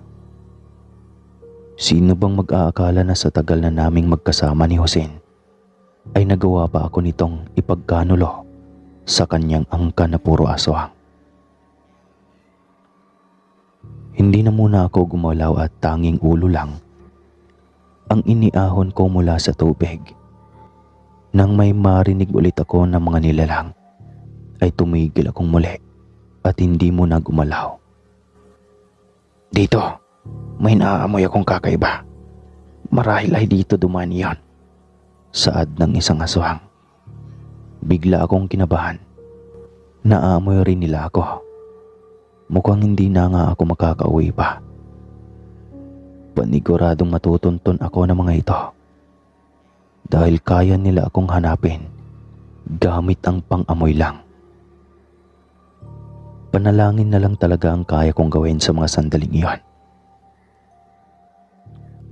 Bisit ka, Tibo. Paanong hindi yun mga mo eh? Naapakan mo yung diniposito ng lalaking iyon dito sa lupa. Angil ng isa, kaya kamuntikan akong magalpak ng tawa. Mabuti na lang at napigilan ko dahil naalala kong pinaghahanap nga pala ako ng mga ito. Naalala ko nga pala na bago ako lumusong ng tubig ay nagbawas muna ako mula sa di kalayuan dahil sa tawag ng kalikasan. Marami-rami pa naman iyon. Hugasan mo yung paa mo. Ang baho. Bulyaw pa ulit ng isa pang nilang kasamahan. Hindi ako gumalaw mula sa ilalim at tanging ulo lang ang aking inaahon habang nakatalikod sa kanila. Narinig ko ang tampisaw mula sa ibabaw na bahagi. Buisit na aswang. Sa akin pa rin pala papunta ang iniwan kong dumi. Hindi pa naman ako makagalaw dahil oras na gagawin ko yon. Paniguradong mahuhuli nila ako. Pinigilan ko na lang huwag masuka. Hinantay ko na lang na makalayo ang mga ito. Tsaka mabilis na lumayo. Pero alam kong habang pababa ako, kasama ng agos ng batisay, kasama ko ang aking dumi. O di kaya mas nauna pa iyon sa akin. Mukhang tahimik naman ang paligid at mag-uumaga na. Tiktilaok ng mga manok ay naririnig ko na din mula sa di kalayuan. Patuloy pa rin ako sa paglangoy pababa hanggang sa marating ko ang isang tulay. Tanda kong ito ang nadaanan namin ni Jose sakay ng tricycle. Mabilis akong umahon at inilibot ang aking paningin. Baka mamaya ay nariyan pala sila, nakabantay sa aking pag-ahon. Subalit wala naman at tahimik lang ang buong paligid. Umakyat na kaagad ako sa gilid ng tulay at nag-abang muli ng dadaan pang tricycle papunta sa paradahan ng boss. Wala na akong pera dahil nawawala ang aking pitaka. Siguro naman ay pwede ng pambayad ng aking grilong Seiko 5. May presyo din naman iyon, kaya siguradong hindi tatanggihan ng driver. Nagtaka pa nga ito kung bakit ako basang-basa. Na-wrong turn ako, boss. Saad ko na lamang sa driver ng tricycle. Yan kasi, barkada kayo ng barkada. Hindi nyo kilala ng gusto ang mga sinasamahan nyo. Buti na lang at hindi ka naging karne. Sambit ng driver. Kung ganoon, ay alam niya ang tungkol sa lugar at kung ano ang mga naninirahan dito. Tahimik na lamang ako hanggang sa makarating na ng bus station. Binigyan niya rin ako ng pamasahe pa uwi ng syudad. Sobra iyon at pwede pang pamasahe pa uwi ng Negros. Kaya nagdesisyon na akong umuwi at nag-awol sa trabaho. Bahala na dahil natatakot na akong makita ang mukha ng aking kasamang si Jose. Maaalala ko lahat ng pinagdadaanan ko sa kanyang angkan, kung paano ako kumuntik maging karne at sausawan. At dahil awol ako, wala. Nahihirapan akong maghanap ng hindi mabibigat na trabaho. Isang construction worker na lamang ako. Magmula nga noon mga kaswang ay hindi na ako basta-basta pa sumasama sa mga taong magyayaya sa akin. Maliban na lang sa mga pinsan ko at kilala ko talaga sa personal.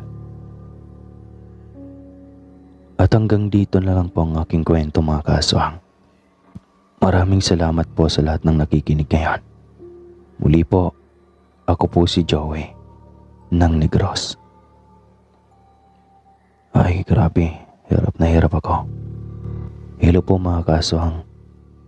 Humihingi po ako ng pasyensya sa inyo ngayon. Medyo may problema lang akong konti. Malalaman niyo yan sa boses ko. Basta, pinilit ko lang talagang mag-narrate ngayon. Sana maintindihan niyo ako at maraming salamat po. Bukas, pilitin ko ulit para sa inyo to. Ingat kayo palagi.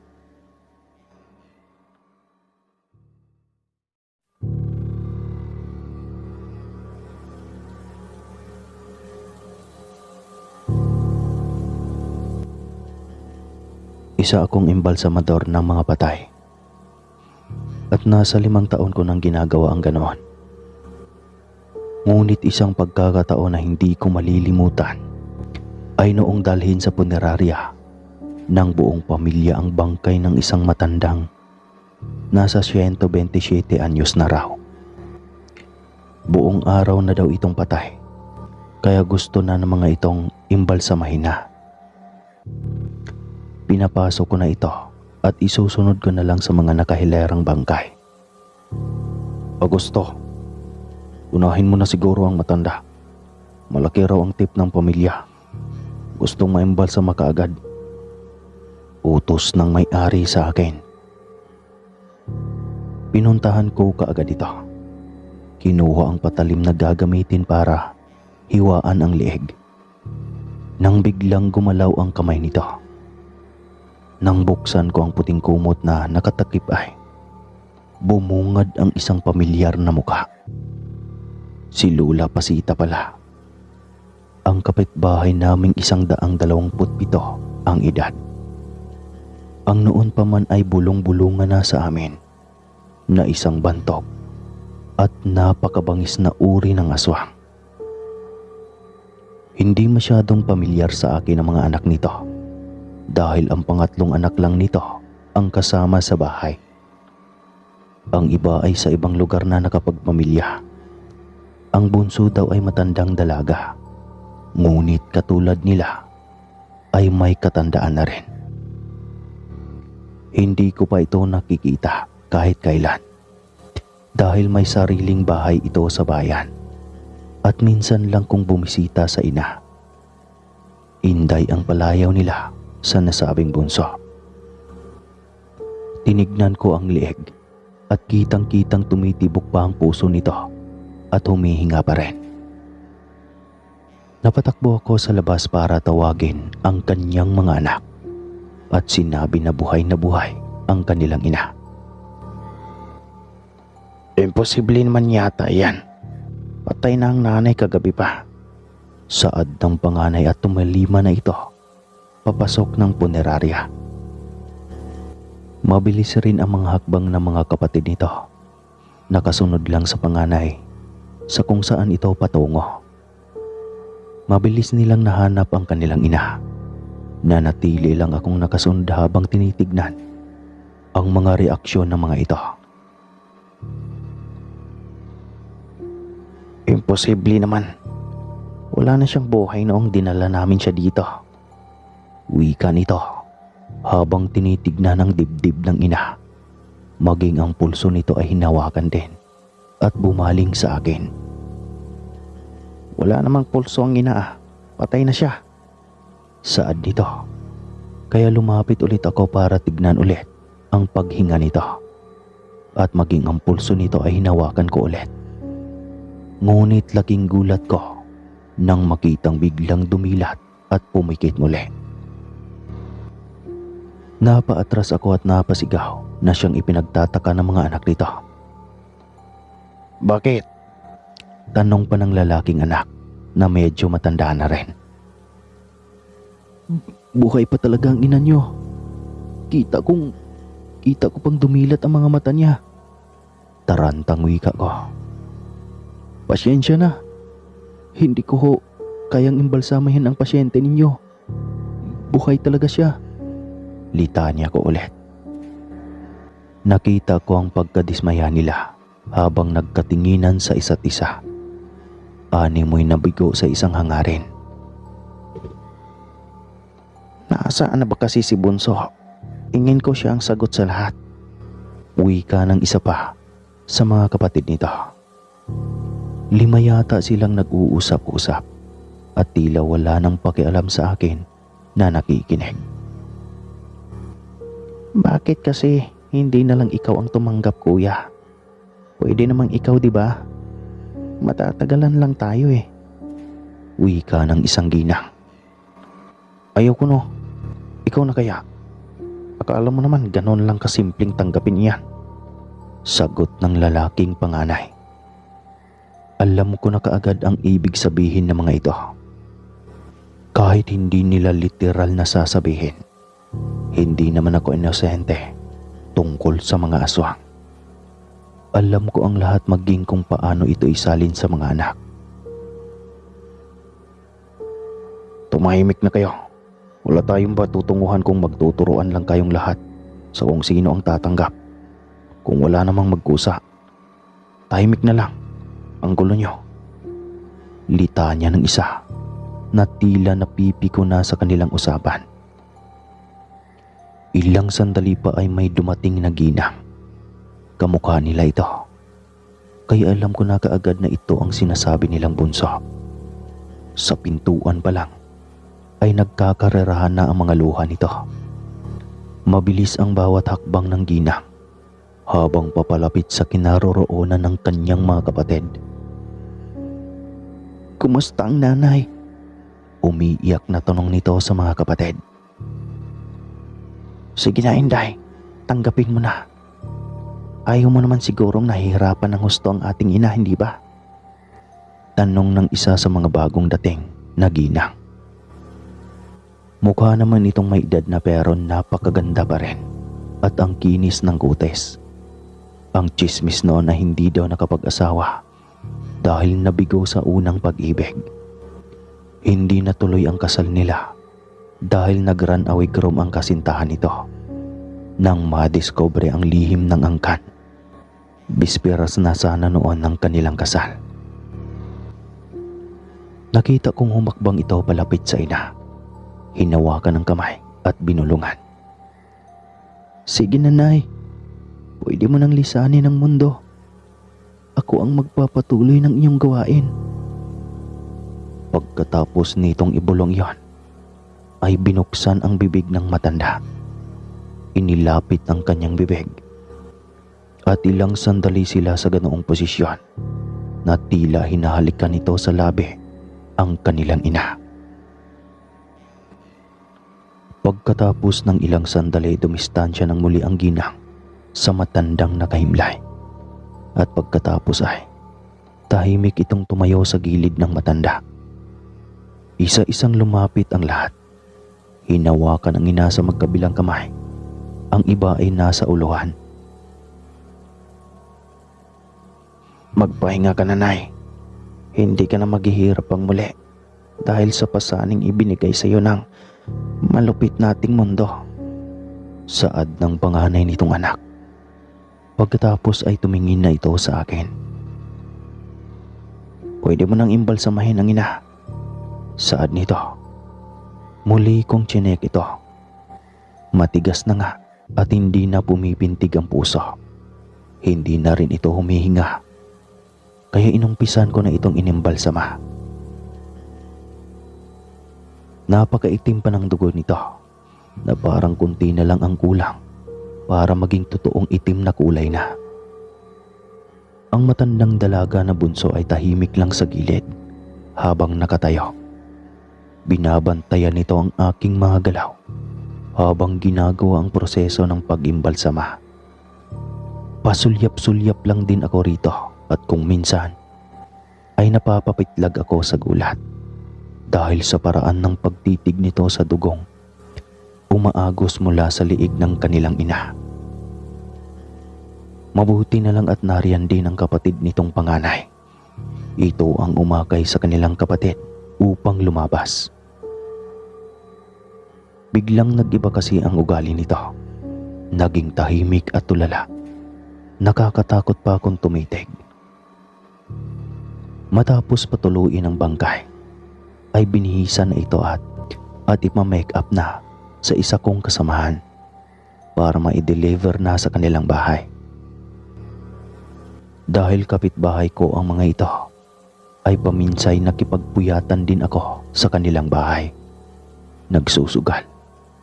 Pero hindi ko sinubukang makikain ng mga inihanda nila sa takot na ibang putahe ang inihanda nito sa mesa. Simula noon ay lagi ko nang nakikita ang babae. Nasa bintana ito laging nakadungaw. Laging tulala. Parang may dinaramdam. Siguro ay hindi pa nito tanggap ang pagiging aswang. O kaya naman ay nag-aabang ito lagi ng magiging biktima. Basta, nang mga panahong iyon ay hindi ako sigurado. Makalipas ang 1 linggo, mula nang mamatay ang ina nito, ay lagi na lang may nakakakitang lagi itong nakatuwad sa gitna ng daan. Gulong-gulo ang buhok at minsan ay hinahabol ang mga dumadaang kabataan. Ang akala ng iba ay nabaliw dahil sa pagkawala ng ina.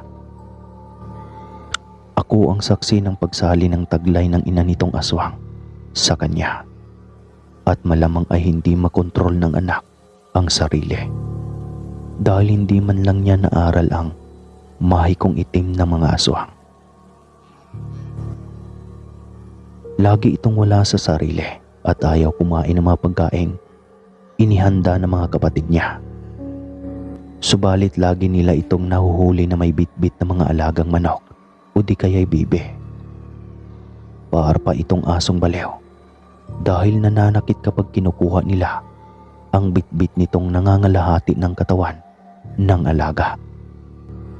Minsan ay naglalakad ito sa daan na puno ng tuyong dugo ang bibig at damit. Agosto, nabalitaan mo na ba ang tungkol sa nangyari sa bunsong anak ng kapitbahay mong aswang? Tanong nang nakasalubong ko noong pauwi na ako galing ng punerarya. Tungkol saan, Aling Marites? Marami naman kasing nangyaring kakaiba sa ginang na iyon eh. Paglilinaw ko sa isa pa naming kapitbahay. Abay, nahuli ito ng taga-kabilang baryo. Tinali daw dahil nahuling isang baboy na itim na paikot-ikot sa silong ng isang mag-asawang may sanggol. Kargado Latin at putian para ang padre di pamilya kaya inusala ng dasal.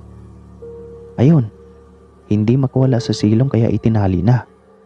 At kinaumagahan ay ang mukha na ng bunsong anak ni Lola Pasita ang bumungad sa kanila. Nagmamakaawa pang araw na pakawalan at nangako na hindi na muling babalik pa sa kanilang bahay. At dahil mabait naman ang lalaki ayon, hinayaan ng ginang na umalis. Nagalit pang araw yung asawa ng lalaki. Dapat daw pinapabarangay nila dahil perwisyo at delikado sa mga sanggol. Mahabang pagkukwento nito. Mataman lang akong nakikinig. Marami pa itong kinakwento. Ngunit tahimik lang ako. Hindi ko na ikwento pa ang nangyari sa punerarya ng araw na isinali ng ina nitong si Pasita ang pagiging aswang sa kanyang bunso. Kung ano man ang nakikita nila ay umpisa lang o kaya ay pagsasanay ng bagong aswang. Masasanay na din ito sa wakas. Paniguradong maraming mapiperwisyo at malalagay sa alanganin. Nang sumunod na gabi, hindi ko akalaing pati kami na kapitbahay ay maaatim nitong atakihin. Marahil ay wala na talaga ito sa sariling katinuan kapag sinusumpong ng pagiging aswang ang kanyang katawan. Busit naman, pati ba naman kami na mga kapitbahay mo? Baka gusto mo talagang sumikat bilang isang aswang ng ating baryo? Galit na tanong ko rito na tila nang hahamon. Bigla itong napatahimik. Ang kaninang ik-ik ay napalitan ng matamis na tinig ng ibong balin sa sayaw. Abay, bihasa ka na pala sa panlolokong aswang ka. Naaral mo na talaga ano. Pero huwag mong tinatalo kaming kapitbahay mo. Baka uuwi ka na lang isang araw na abo ng iyong bahay. Pananakot ko pa rito. Muli ay napatahimik ito at hinintay ko kung may panibago na naman itong pakulo. Subalit pumapagaspas ang malalaking pakpak nito at lumipad palayo. Simula noon ay malimit na itong makikita sa labas ng bahay. Lagi itong tulog buong araw at lumalabas lang sa hapon. Naging tanyag na talaga ito sa lugar na isang aswang kaya marami ang natakot at nagtayo ulit ng bagong bahay malayo sa malaki at nakakatakot na bahay ng aswang. Halos bahay lang namin ang naiwan na nakatayo malapit sa kanila. Hanggang sa nakapag-asawa ko, natayo ng munting bahay sa harap ng bahay nila inay. Noong una ay maayos ang lahat. Ang hindi ko alam ay lihim palang nakikipagkaibigan ang aswang na si Inday sa asawa kong 2 buwan ng buntis noon. Kinakausap at inaaliw nito sa magagandang kwento ang aking asawa kapag wala ang aking mga magulang. Nasa palengke dahil araw ng tinda. Bulante ang terminong gamit sa aming mga Bisaya. Kapag ganoong araw, mura ang lahat ng bilihin. Kaya minsan hapon na rin kung makauwi ang mga ito. Ang inosente kong asawa na hindi alam na aswang ang kausap ay masaya at aliw na aliw rin dito. Noong una ay ayaw pa daw nitong ipagsabi o kwento sa amin na minsan ay nagkukwentuhan sila. Ngunit dumating ang araw na umuwi akong namumutla ang aking asawa. Akala ko ay dala lang ng kanyang pagbubuntis. Ngunit ang sabi ng nanay ay mukhang iba ang ayos ng pagmumukha ni Janice na aking asawa at sobrang tamlay na nito. Kaya kahit paggabi na ay dinala namin ito sa manggagamot na si Nanang Emma. Nang pinatawas ay lumabas na pinagkainteresan ng aswang. Kaya tinignan ko ito at napasulyap kay nanay. Nay, nakikita mo ba si Aling Inday na pumupunta sa bahay? Tanong ko sa ina. Dahil wala ako lagi sa bahay. Minsan ay ginagabi na akong umuwi. Abay, parang wala naman na. Hindi nga bumababa si Janice sa bahay niyo. Lalabas lang yan kapag nagwawalis ng bakuran. Sagot ng nanay. Sinong Aling Inday? Yung nakatira ba sa malaking bahay sa tapat natin? Tanong ni Janice. Kilala mo si Inday? Tanong ni nanay sa aking asawa. Opo, malimit itong pumapasyal sa bahay kapag nasa tindahan kayo ni tatay. Minsan nga inaalok niya akong mamasyal sa malaki niyang bahay. Kaso tinatamad ako kaya pinapangakuan ko lang ito lagi na sa susunod na lang. Mahabang salaysay ng aking asawa. Dahil doon ay nagalit ako at pinangakong sugurin ang ginang. Subalit ang sabi ng nanay ay huwag na munang idaan sa dahas. Gagawa na lang daw kami ng paraan para mapalayas ang aswang sa kanyang bahay. Ginamot ni Nanang Emma ang aking asawa at binigyan ng proteksyon laban sa aswang dahil hindi raw siya nito titigilan. Lalo na't naumpisa na siya nitong aswangin. Mabango rin daw ang aking asawa sa ginang, kaya gumagawa ito ng paraan kung paano mapasa kamay ang aking mag-ina nang hindi siya mahuhuli. Mabuti na lang at pumalya ang masamang balak nito. Pagka-uwi namin ay pinabaunan kami ng isang bote ng langis na may kung anong sahog sa loob na babisang panlaban daw sa mga aswang. Ang utos ni Nanang Emma ay ipagtimpla daw ng kung anong bagay si Aling Inday kapag pumunta muli ito sa bahay. Ipapatak daw doon ang kaunting langis dahil oras na makatikim siya ng kahit kaunting langis lang mula sa ibinigay niyang iyon ay siguradong mamamatay ang aswang. Araw ng tinda sa baryo, aalis na naman sila nanay at tatay. Siguradong mangangapit bahay na naman ang aswang na si Aling Inday sa aking asawa. Kaya naisipan kong lumiban. Hindi ako lumabas ng bahay para sabihing walang ibang tao sa bahay.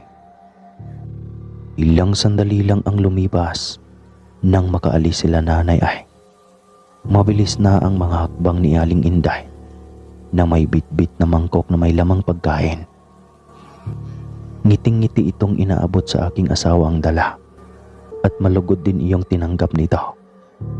Ang hindi alam ni Aling Inday ay nakaplano na ang aming gagawin sa kanya ng mga oras na iyon. Kamusta ang araw mo ngayon? Mag-isa ka na naman. Halika na kasi. Bahay muna tayo. Samahan mo akong manguha ng hinog na kayumito. Masayang alok nito. Baka sa susunod na lang, Aling Inday. Alam mo naman, laging masama ang pagkaramdam ko dahil naglilihi. Pag-iinarte ng aking asawa. Nako, sabik na akong makita ang anak mo. Ang ganda siguro, ano? Tila nakadilat pa ang mga mata nito habang nakatingin sa tiyan ni Janice. Parang gusto ko na tuloy bumangon ng mga oras na iyon para suplahin ito. Ko rin po, Aling Inday. Oo nga pala, may gawang tsokolate ako rito. Tiyak na magugustuhan mo. Ako talaga ang gumawa nito. Marami kasi akong naipong butong kakao, kaya tikman mo rin. Magiliw na alok ni Janice rito. Abay sige, tikman natin. Natutuwa ring sagot ng ginang. Mabilis na inahanda ni Janice ang nasabing tsokolate. Lingid sa kaalaman ng ginang ay may patak na ng langis ang tasang kinuha ni Janice. Matapos haluin ay inaabot agad nito ang tasa. Paunti-unting nilagok iyon ng aswang. Huli na nang maramdaman nito ang kakaiba. Teka, bakit parang may kakaiba? Ha? Anong nilagay mo dito? Saad nito habang nakalabas na ang dila at hawak ang lieg. Mula sa butas na aking sinilipan ay malinaw kong nakikitang may itim na usok na lumabas sa bunganga ng ginang. Tumakbo ito pauwi ng kanyang bahay at doon ay patuloy na nagwawala. Para itong kinakatay na baboy hanggang sa unti-unting lumiit ng tinig. Pinigilan ko si Janice na silipin ng ginang hanggang sa may isang matanda na nakamata sa kanya na nakabulagta sa bakuran ng bahay. Sa bahay pa ito tumakbo para humingi ng tulong dahil wala na raw buhay ang aking kapitbahay. Ang hindi niya alam ay kami mismo ang gumawa noon sa pangahas na aswang. Namatay nga si Aling Inday at lumipas lang ang irang araw. Dumating ang mga kapatid niya at kinuha ang kanyang bangkay. At simula nga noon ay hindi na namin nakita ang mga kapatid nito na bumabalik sa malaking bahay. Ngayon, nakatayo pa rin ang kanilang bahay pero sirang-sira na at ang ibang mga kagamitan ay kinukuha ng mga gagong mga tambay o sino pa man na nagtangkang magnakaw ng mga kagamitan doon. Maayos naman pong naipanganak ni Janice ang aming panganay. Sobrang ganda nga kasi, mana sa kanya at mana din sa akin. Hanggang dito na lang po ang aking kwento, mga kaaswang. Siya nga pala, nangyari ito 1995 dito sa lugar ng Leyte. Muli po, ako po si Agosto, ang pinakagwapong lolo. Alright.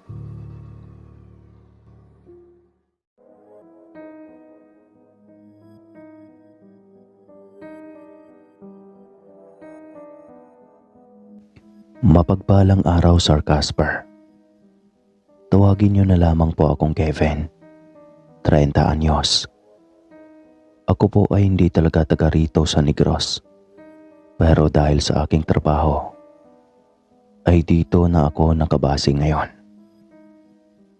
Sa totoo lang po, ay medyo masilan itong kwentong ibabahagi ko sa inyo na nangyari noong taong 2003. Kaya sana, kung hindi kayang isikmura ay hihingi po ako ng malaking pagpapasyensya.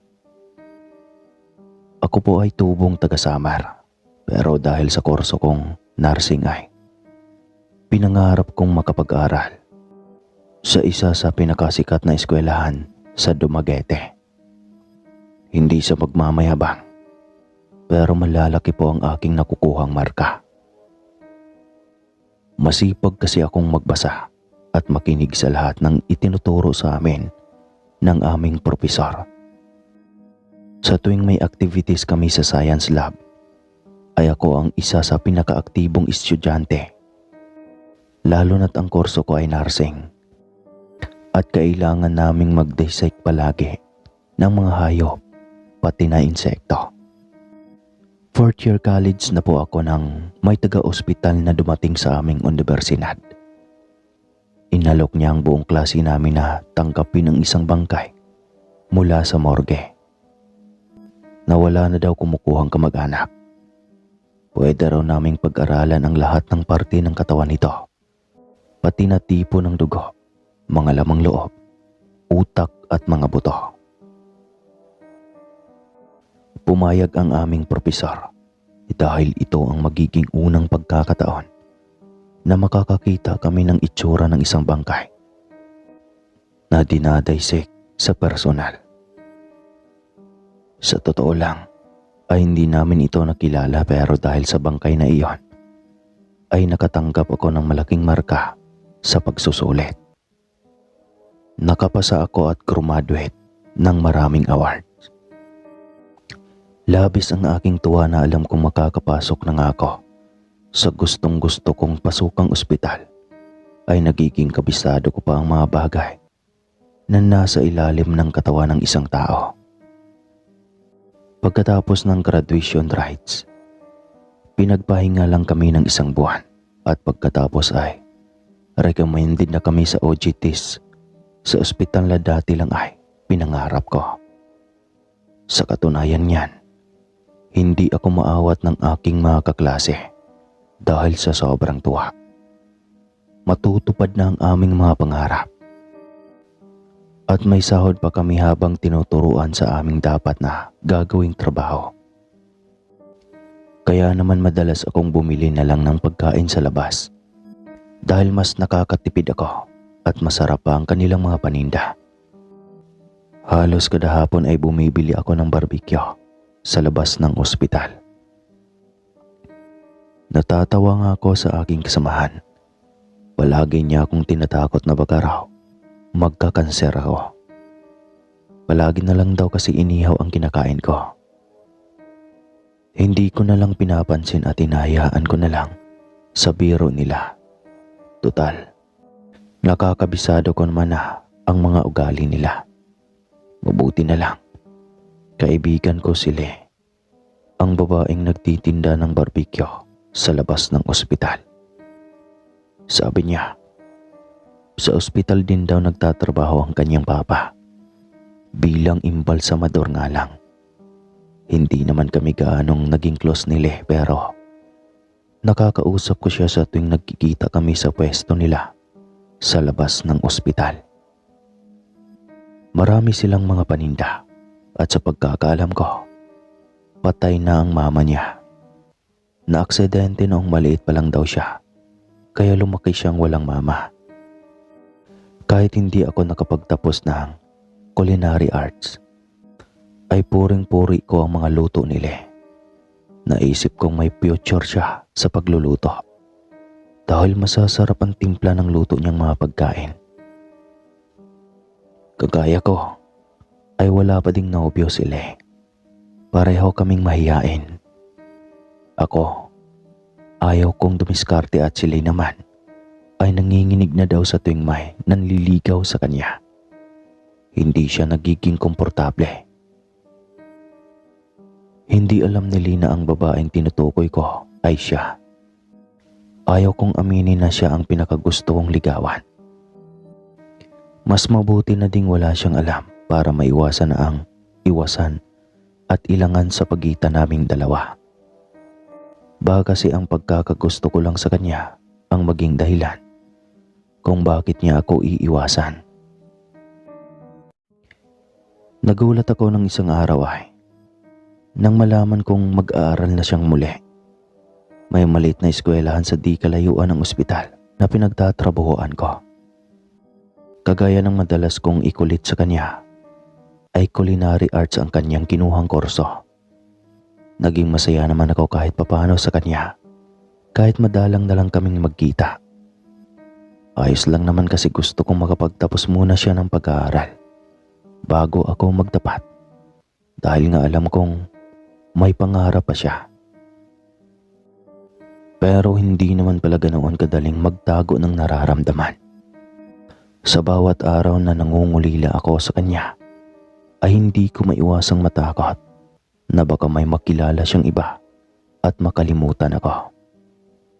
Kaya naman isang araw, sinundo ko siya sa kanilang eskwelahan. Pagsapit ng uwian, at inayang kumain muna sa isang restaurant na kahit minsan ay hindi ko pa naranasang pagdalhan sa kanya. Nag-order kami at nag-usap hanggang sa mapagawi ang aming topic sa kanya. Tinanong ko siya kung may nanliligaw na ba sa kanya. At labis kong ikinagulat nang sabihin sa akin nila na may nanligaw na daw sa kanya. Pero hindi niya sinagot. Tila nakaramdam ako ng kaginhawaan sa sinabi niya. Kaya naman hindi na ako nagpatumpik-tumpik pa. Nang gabing ding iyon ay nanligaw ako sa kanya.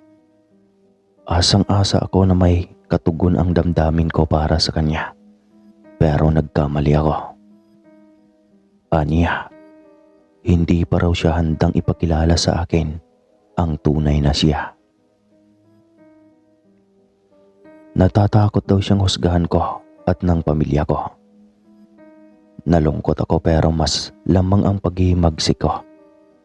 Pareho naman kaming walang kasintahan. Pareho kaming walang sabit sa ibang tao.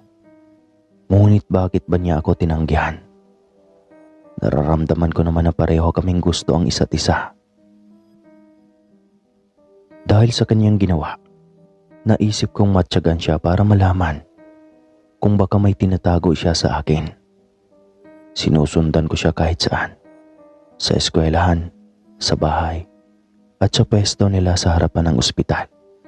O maski sa loob ng morgue, kung saan nagtatrabaho bilang imbalsamador ang tatay niya. Isang araw, nagkataong wala naman akong trabaho kaya umaga pa lang, ay nag-aabang na ako sa harapan ng bahay nila. Alam kong nang bistula na akong stalker, pero wala naman akong magawa dahil gusto ko siyang hulihin sa akto na may kinakatagpong iba. Nagtaka ako dahil may dala siyang makapal na plastic noong araw na iyon. At papunta pala siya sa ospital. Mukhang hindi pa nakakauwi ang kanyang tatay. Kasi alam kong naging abala ito kagabi sa 3 taong magkakasunod na namatay kagabi. Nang makapasok ako sa ospital ay binati ako ng gwardya dahil kilalanan niya ako. Tinatanguhan at nginingitian ko ang lahat ng mga nakakasalubong ko. Pero nakaililang talaga ang mga mata ko. Hindi ko maintindihan kung bakit susugod siya sa kanyang ama. Gayong sa pagkakaalam ko ay abala pa ito ngayon. Nang makarating siya sa harapan ng morgue, ay saglit siyang huminga ng malalim, tsaka pumasok. Maraming kwarto sa loob.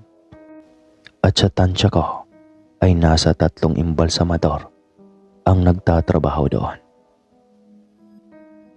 Abala ang mga ito kaya naman walang nakapansin kay Lee nang puntahan ito ang silid na inuukupan ng kanyang papa. Nang makapasok naman siya ay kumuha ako ng coat sa stockroom na aking nadaanan at nagsuot ng face mask. Nagkunwari akong doktor at pabaliwalang pumasok sa loob ng silid na pinasukan ni Lee. Pero hindi ko siya inabutan sa loob. Tingin ko ay may tao sa maliit pang extension room. Kaya walang ingay akong sumilip doon. Dahil bahagya namang nakaawang ang pinto. Hindi ko alam kung bakit biglang kumabog ng malakas ang aking dibdib. Matapos kong makita si Lee at ang kanyang papa na nakayuko at mukhang may pinagkakaabalahan sa ospital bed. Lumapit ako at nasindak nang makita kong nilalantakan nila ang iilang lamang loob na nakuha mula sa mga naimbalsamong patay.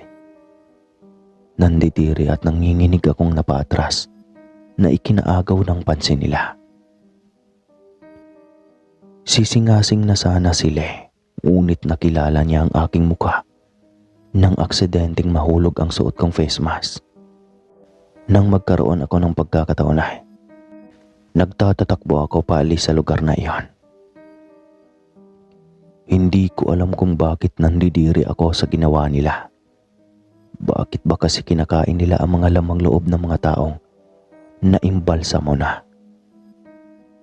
Anong uri ng nilalang ba sila? Pakaramdam ko ay binubuhusan ng malamig na tubig ang nagbabaga kong damdamin para kay Le. Bigla akong nawalan ng gana sa kanya. Hindi ko akalaing mas nakakahindik pa pala ang sekretong tinatago niya. Kaya naman umalis ako sa ospital at halos iwasan na ang mga pagtatangka niyang makipag-usap sa akin. Nawala bigla ang pagiging posisib ko sa kanya, lalo na't nalaman kong hindi kasikmo-sikmura ang pagkataong tinatago niya.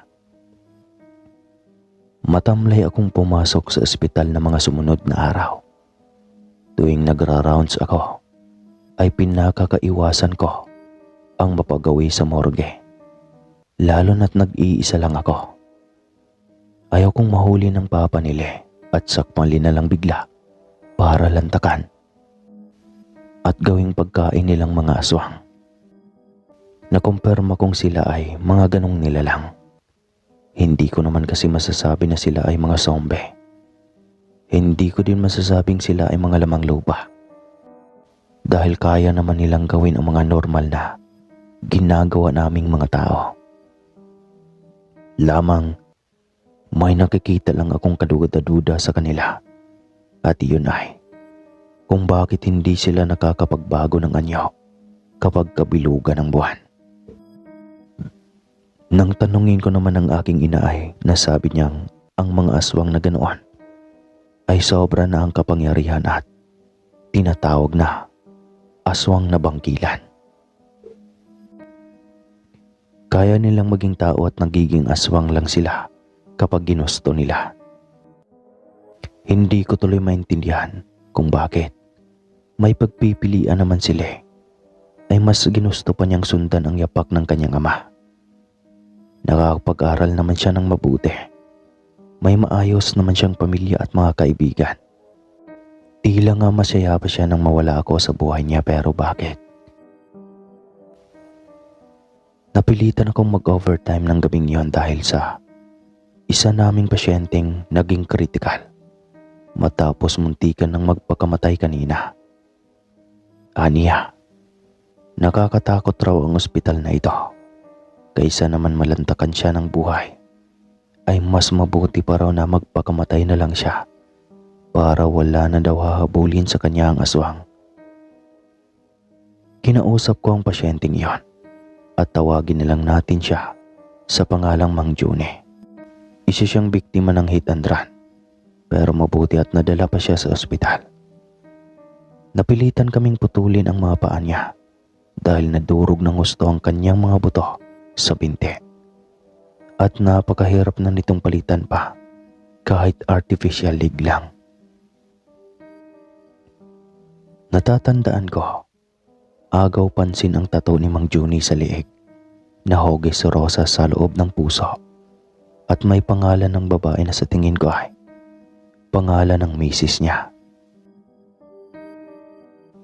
At ayon kay Mang Juni, minsan naikwento niya sa akin, maraming beses daw siyang hinahanap ng aswang o napapadaan sa silid niya. Nang magkaroon ito ng pagkakataon na mahila siya sa pinakamalapit na madilim na silid. Pero hindi raw natutuloy dahil palagi daw akong dumarating. Ginagapangan siya ng kilabot sa tuwing nalilingunan ang aswang na humahaba ang dila at basta na lang umiiksi kapag may pumapasok na sa silid. Kaya naman napuno siya kanina at nakiusap na sa aking samahan muna siya habang hindi pa nakakabalik ang asawa niyang kumuha lang ng mga gamit nila sa bahay. Binantayan ko si Mang Juni at labis na nagpasalamat ito na hindi na siya ginambala pa ng mga sumunod na gabi. Naging maayos din naman ang pagtatrabaho ko, pero sa totoo lang ay gusto ko nang lumipat ng ibang lugar na pagtatrabahuan. Marami na din kasing usap-usapan sa loob ng ospital at natatakot na ako. Araw ng Huwebes. Naka-assign naman kaming mag-overtime sa ospital. Kailangan naming pantayan ang aming mga pasyente dahil namatay si Mang Juni sa kanyang silid habang walang nagbabantay. Huli na nang malaman naming dinala pala siya sa loob ng morgue para tanggalan ng mga lamang loob. Pero malakas ang kutob ko na nilantakan na siya ng aming imbalsamador na aswang. Nagpaalam sa akin ang kasamahan kong nurse na si Ida. May usapan kasi kaming bibili lang ng pagkain sa labas para sa information na kami magkapunan kasama ang iba.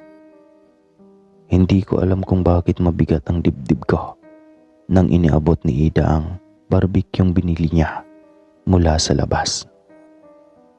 Si Lee daw ang nagtinda niyon at kinakamusta ako.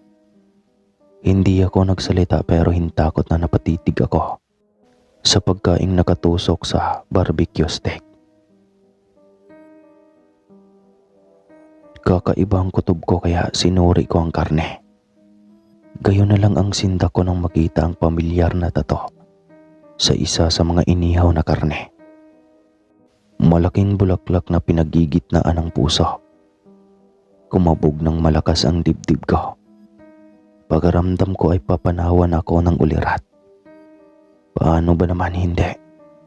Gayong nakikita ko ang tato ni Mang Juni sa isa sa mga nakatusok na laman. Mukhang alam ko na kung ano ang ginagawa ng imbalsamador na ama ni Lee sa bangkay ng kawawang matanda. Naduwal ako at nagkalat sa sahig. Kaagad akong nagdesisyon at isinusumpa kong hindi na ako kailanman babalik sa ospital na iyon. Nag-resign ako sa trabaho at sa ngayon ay naging isang private nurse na ako dito sa Maynila. Lumipat na kami at bumalik dito sa aming bayan kasama ang aking mga magulang. Ayoko kasi na mapahamak kami ng dahil lang sa bulag kong pag-ibig kay Lee. Mas maganda na ang ganito kaysa makipagsapalaran ako sa mga taong akala ko ay mabubuti pero may mga lihim pala. At hanggang dito na lang po ang aking kwento, Sir Casper. Maraming salamat po sa lahat ng nakikinig. Muli po, Kevin ng Samar.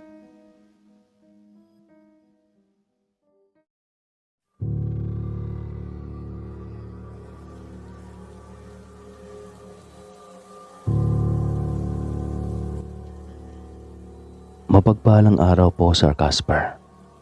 Tawagin niyo na lamang po ako sa pangalang Rosa. 38 anyos. Ang kwentong ibabahagi ko po ay tungkol sa kapitbahay naming si Mina na nakatira sa isang liblib na lugar sa Capiz.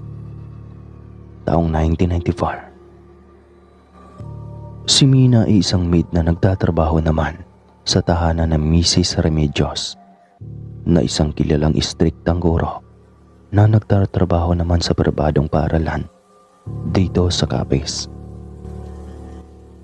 Mabait si Mina, tahimik na babae at maganda. Pero malulungkutin siya at madalas kong nahuhuling nakatulala. Alam ko naman kung bakit at anong ang dahilan. Palagi kasi siyang inaabuso ng kanyang amo. Kaunting pagkakamali nito ay sinasaktan na siya at binubugbog. Gusto ko na ngang magtawag ng pulis, kaso hindi ko kayang magsumbong. Natatakot akong mapagdiskatahan ng guro, lalo na't karamihan sa pulis sa aming lugar ay malapit sa kanya at ang iba naman ay miyembro pa ng pamilya niya. Sa tuwing naaawa ako kapag nakikita ko ang nagmamakaawang tingin ni Mina at ang kanyang mga palahaw, ay tumatalikod na lamang ako dahil sa sobrang pagkadismaya. Wala akong magawa. Simpleng tao lang ako pero hindi ko kayang ipaglaban ang karapatan ng iba. Nakakalungkot lang na may mga taong sadyang inaabuso ang kahinaan ng iba. Ako man ay nanggigigil sa kamalditahan ni Mrs. Remedios. Masyadong mataas ang tingin niya sa kanyang sarili. At para bang tingin niya ay perpekto siya sa lahat ng bagay na ginagawa niya. Minsan ay nakakasabay ko si Mina sa pagpunta sa palengke. Napansin kong halos ayaw niyang hawakan ng asin at bawang na labis kong ipinagtataka. Nilapitan ko siya at nginitian. Hindi pa kami magkaibigan noon. Kaya naman nararamdaman ko pa ang pagkailang niya sa akin. Tinanong ko siya kung bakit bigla siyang nanghina. Tsaka nakasuot siya ng shades kapag naglalakad siya sa init ng araw. Akala ko nga noong una ay kaartihan niya lang iyon. Pero napagtanto kong baka may photophobia lang siya o yung sakit na masyadong sensitibo ang kanyang mga mata sa liwanag at sa sikat ng araw. Bahagyang maputla ang kanyang balat at kakaiba ang haba ng kanyang mga kamay. May mga kuko pa siyang parabang kay tutulis, nadala na marahil ng pagiging kulang niya sa pag-aasikaso sa kanyang sarili. Nakipagkilala ako sa kanya at sinabi kong kapitbahay nila ako. Ngumiti siya at namumulang sinabing nahihiya siya dahil naririnig ko raw pala ang malakas na boses ni Mrs. Remedios sa tuwing pinapagalitan siya. Tinawanan ko lang siya at sinabing wala lang naman iyon sa akin.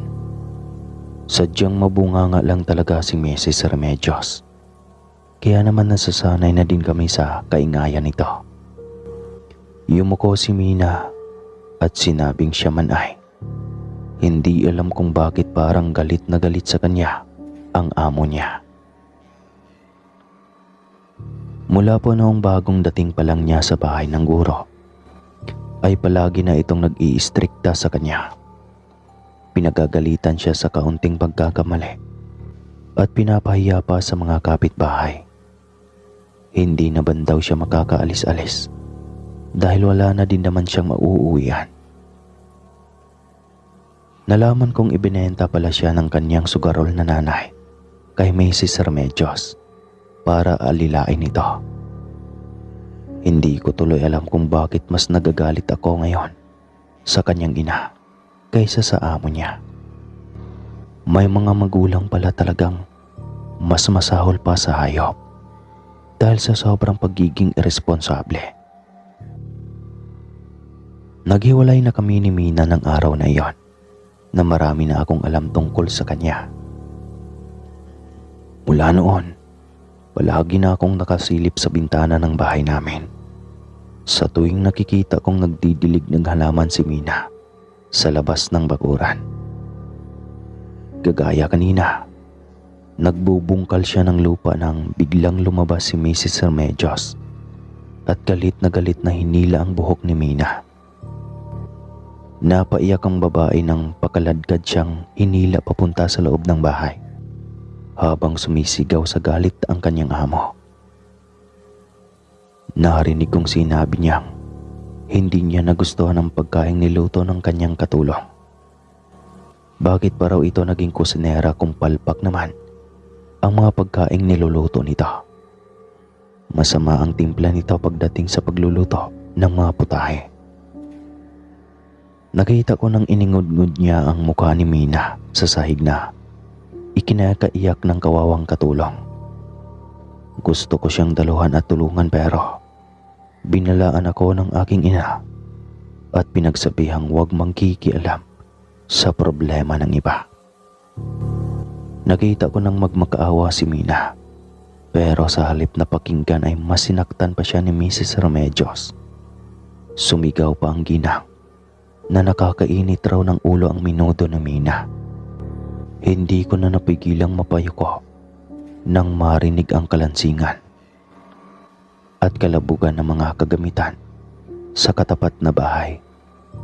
Pakiramdam ko tuloy ay ako si Mina. Hindi ko alam kung bakit ginagawa ni Remedios ang lahat ng iyon. Gayong sa tingin ko naman ay maayos na sinusunod ni Mina ang lahat ng inuutos niya. Bumuntong hininga na lang ako at nilisan ang bintana dahil pagkaramdam ko ay sumisikip ang dibdib ko sa mga naririnig ko. Kinagabihan, 8:00 pa lang ay nahiga na ako sa aking kama. Napasulyap ako sa bintana nang makitang nagtatapon pa ng basura si Mina sa labas ng bahay. Hindi ko lang maiwasang magtaka kung bakit. Parang napakadami naman yatang trabaho ni Mina. Gayong iisang amo lang ang kanyang inaasikaso. Naisip kong bumaba para makipag-usap sa kanya. Naisip ko rin kasing kamustahin si Mina dahil sa ginawa ng amo niya sa kanya. Lumabas ako ng bahay at tinawid ang kalsada papunta sa kanilang bahay. Hindi na ako nag-abalang kumatok dahil kaya ko namang lumipot sa likurang bahagi ng kanilang bakuran. Hindi ko alam kung bakit habang papalapit ako doon ay nararamdaman kong kumakabog na ang aking dibdib. Bigla akong nabalisa sa hindi man lamang dahilan. Nanlalamig ang aking mga kamay at nang lalagkit sa pawis na basta na lang lumabas sa aking mga kamay. May nakikita akong bulto ng babae sa sagingan. Pero nagtataka ako kung bakit kakaiba yata ang ikinikilos nito. Kilala ko ang damit na suot niya at alam kong si Mina iyon. Sintak akong napahinto sa paglalakad at nagkubli na lang sa bakod.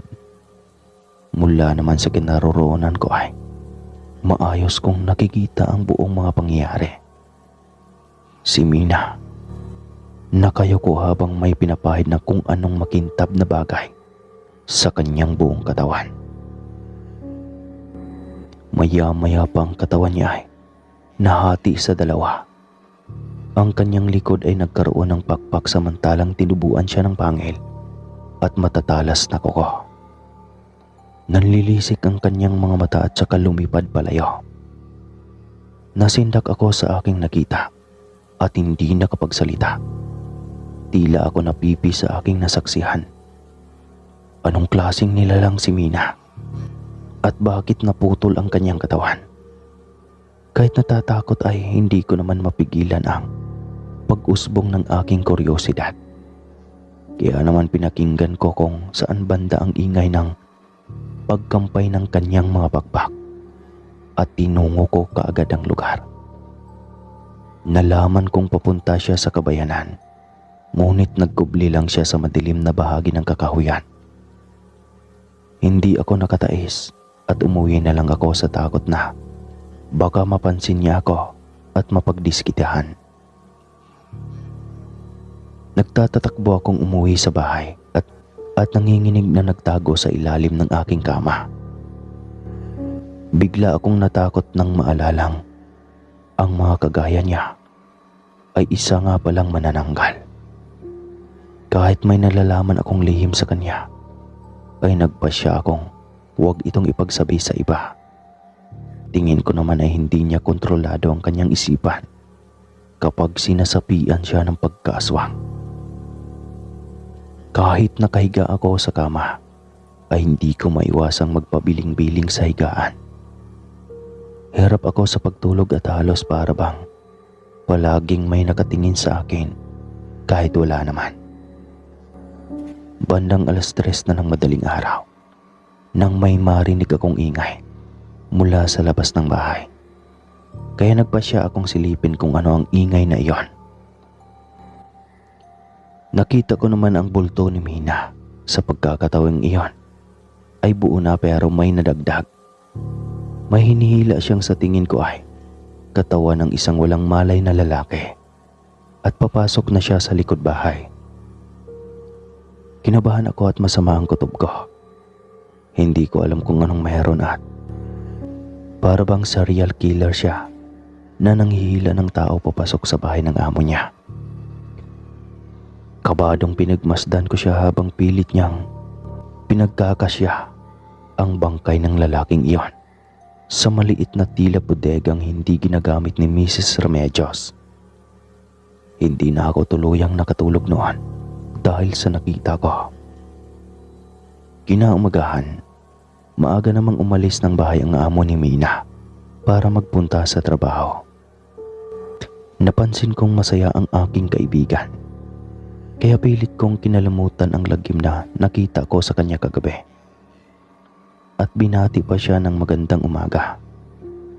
Nakita ko siyang pupunta sa likod bahay. Samantalang ako naman ay nagwawalis ng bakuran. Hindi na siya muling lumabas pa, kaya naman naghanap ako ng paraan para masilip kung ano nga ba ang ginagawa niya. Nagtaka ako kasi nakaawang ang pinto sa likod. Gayong sa pagkakaalam ko ay mahigpit na ipinagbibili ni Mrs. Remedios na isarado ang mga pinto kapag wala siya sa bahay. Patiyad akong gumapang papunta sa pinto at sumilip doon. May naririnig akong nagtatadtad ng kung ano sa may kusina. Kaya nagpasya na akong pumasok. Wala naman akong balak batiin si Mina dahil alam kong bawal ang ginagawa ko. Hindi ko maiwasang sumama ang pagkaramdam matapos kong makita kung ano ang tinatrabaho ni Mina sa kusina. Tinitilad niya ang bangkay ng isang tao. Tingin ko ay ang biktima niya ito kagabi. Nanginig ang aking mga tuhod at dahang-dahang umatras palabas ng bahay. Ang bala kong magtagal ay hindi ko na nagawa pa sa takot na mahuli niya ako. Tingin ko naman kay Mina ay nasa tamang isip pero hindi ko lang maintindihan kung bakit at paano niya nasikmurang kitilin ang buhay ng isang inosenteng tao at paghiwa-hiwalayin pa ang karne nito na parang baboy. Tulala ako buong araw na kahit ilang beses pa akong tinanong ng aking ina ay hindi ko man lang magawang sumagot. Natatakot ako sa isiping may kasama akong aswang na nakatira sa baryong ito. Kahit na ba magkaiba kami ng bahay, ay maaamoy pa din niya kami.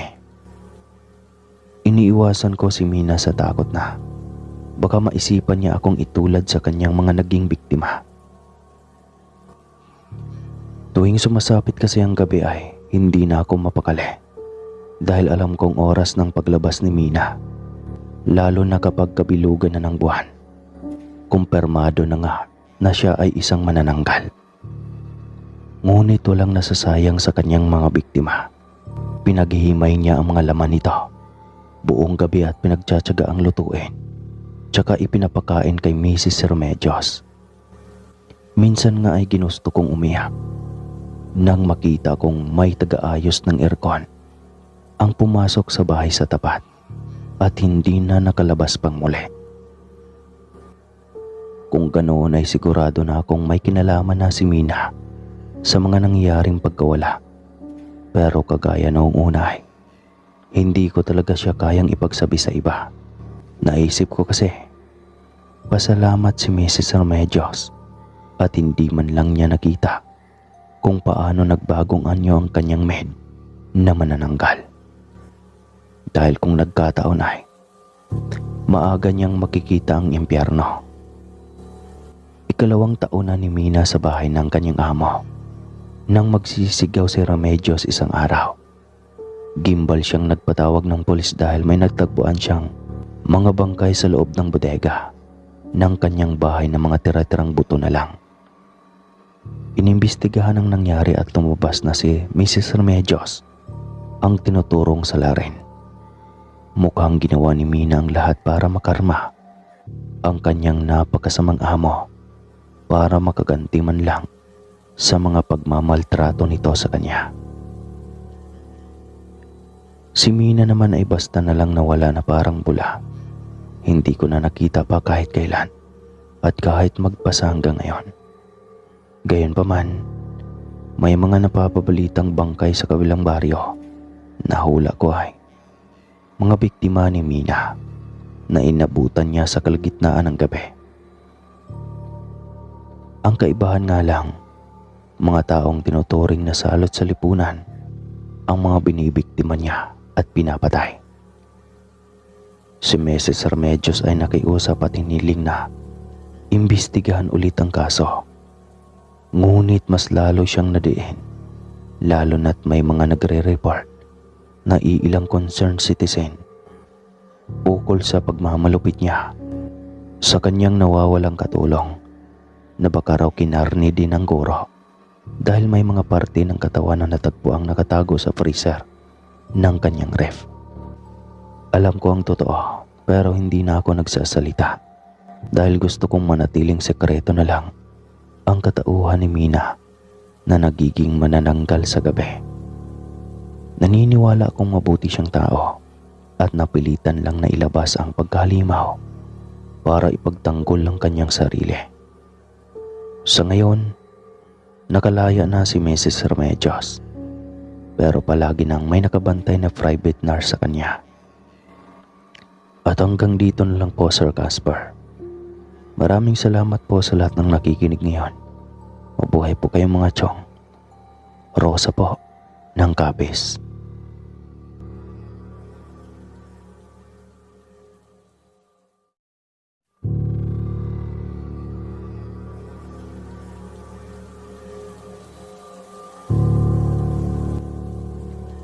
Bago ko po umpisahan ang pagbabahagi ng aking kwento, nais ko muna kayong batiin ng isang maganda at mapagpalang araw mga kaaswang.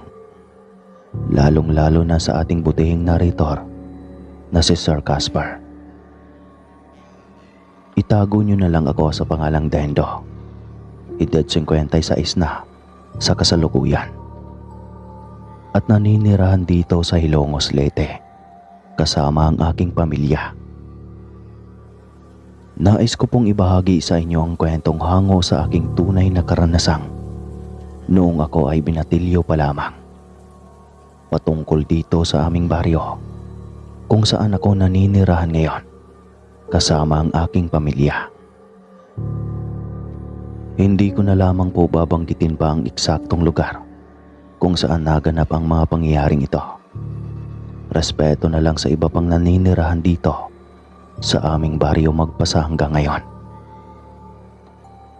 Nangyari ito dekada 80 at binatilyo pa lamang ako. Tahimik at payapa ang baryo namin nang mga panahong bata pa lamang ako. Halos lahat din ng taong naninirahan sa aming baryo ay magkakakilala kahit na magkakalayo ang mga bahay-bahay. Ang iba pa nga ay kahit nasa kabilang baryo ay kilala pa rin sa aming lugar.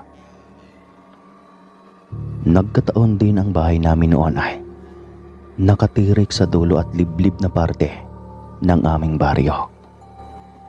Ngunit may mga iila naman kaming kapitbahay at sa likod ng aming bahay ay kagubatan na kung saan madalas kaming mangahoy at kumuha ng iba pa naming pangangailangan at pwedeng makain. Ngunit kahit ganoon pa man, kilala naman kami sa aming baryo dahil sa marami kaming alagang hayop at pananim sa aming bakuran na ibinebenta namin sa bayan tuwing aanihin ang mga iyon.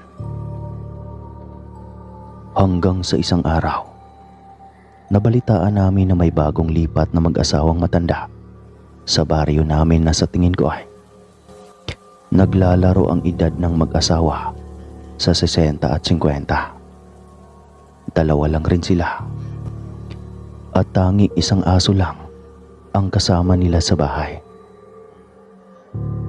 Di lang kalayuan sa amin ang kinatitirikan ng kanilang bahay. Barong-barong lang ang itinayong bahay nila.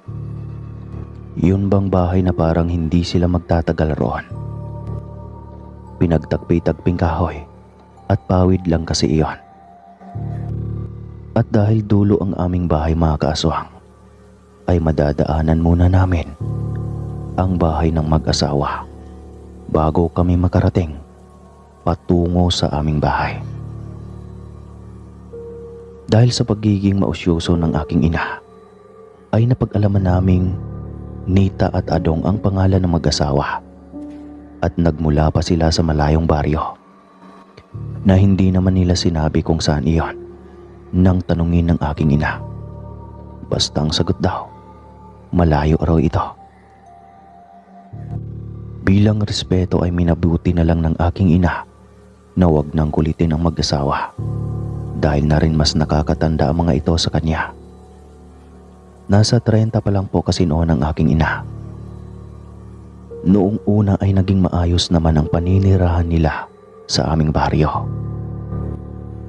Naging hanap buhay na din nila ang pagbibinta ng karne sa kanto ng baryo namin. Kaya naman kapag magbebenta sila, ay maaga silang pumupunta sa bungad ng aming baryo. At madalas din silang wala sa bahay nila. Tanging ang alagang aso lang ang naiiwan. Dahil sa masarap ang kanilang inihaw, kaya naman naging mabenta ang kanilang paninda. Halos lahat ng kabaryo namin ay sa kanila bumibili ng inihaw na karne, katulad ng manok o baboy. Nagbebenta din sila ng puso na kanin. Yun bang bigas na ipinapasok sa loob ng dahon ng niyog na nakapurmang puso. Basta yun na po yun. Sa mga Bisaya dyan, alam na yon. Hindi ko po kasi alam kung papaano ipaliwanag ng maayos. Basta ang masasabi ko lang ay parati yung binibili ng karamihang taga-probinsya. Partikular na sa mga Bisaya. Noong una din ay sa amin bumibili ng manok na pang-ihaw sila Aling Nita at parati ang asawa nitong si Manong Adong ang tagakatay ng manok na pang-ihaw nila. Maging ako noon ay sarap na sarap sa kanilang niluto at tuwang-tuwa talaga ako sa tuwing nakakabili ako ng inihaw nila. Nanunuot kasi sa laman nito ang sarap at hindi lang siya basta simpleng inihaw. Ayon pa kay Aling Nita, matagal na umano nilang hanap buhay ang pagbebenta ng inihaw at parati talagang nauubos ang kanilang paninda bago matapos ang araw o sumapit ang kinabukasan. Aling Nita, ano po bang sekreto niyo sa masarap niyong inihaw? Minsang tanong ng isang kabaryo namin na si Mang Lito nang magkasabay kami nito sa pagbili. May dagdag ko nga pala mga kaaswang na sila Aling Nita ang kauna-unahang nagbenta ng inihaw sa aming lugar ng mga panahong iyon. Ayun ba? Sekreto na iyon. Tanging kami lang ng asawa ko ang nakakaalam at minana pa namin iyon sa kanino-ninunuan namin. Natatawang sagot ni Aling Nita habang iniihaw ang manok na binibili namin. Matagal niyo na pala itong hanap buhay, no? Ay oo, bata pa lang ako. Kasama na ako ng aking ina magtinda ng inihaw noon sa aming lugar sa Capiz.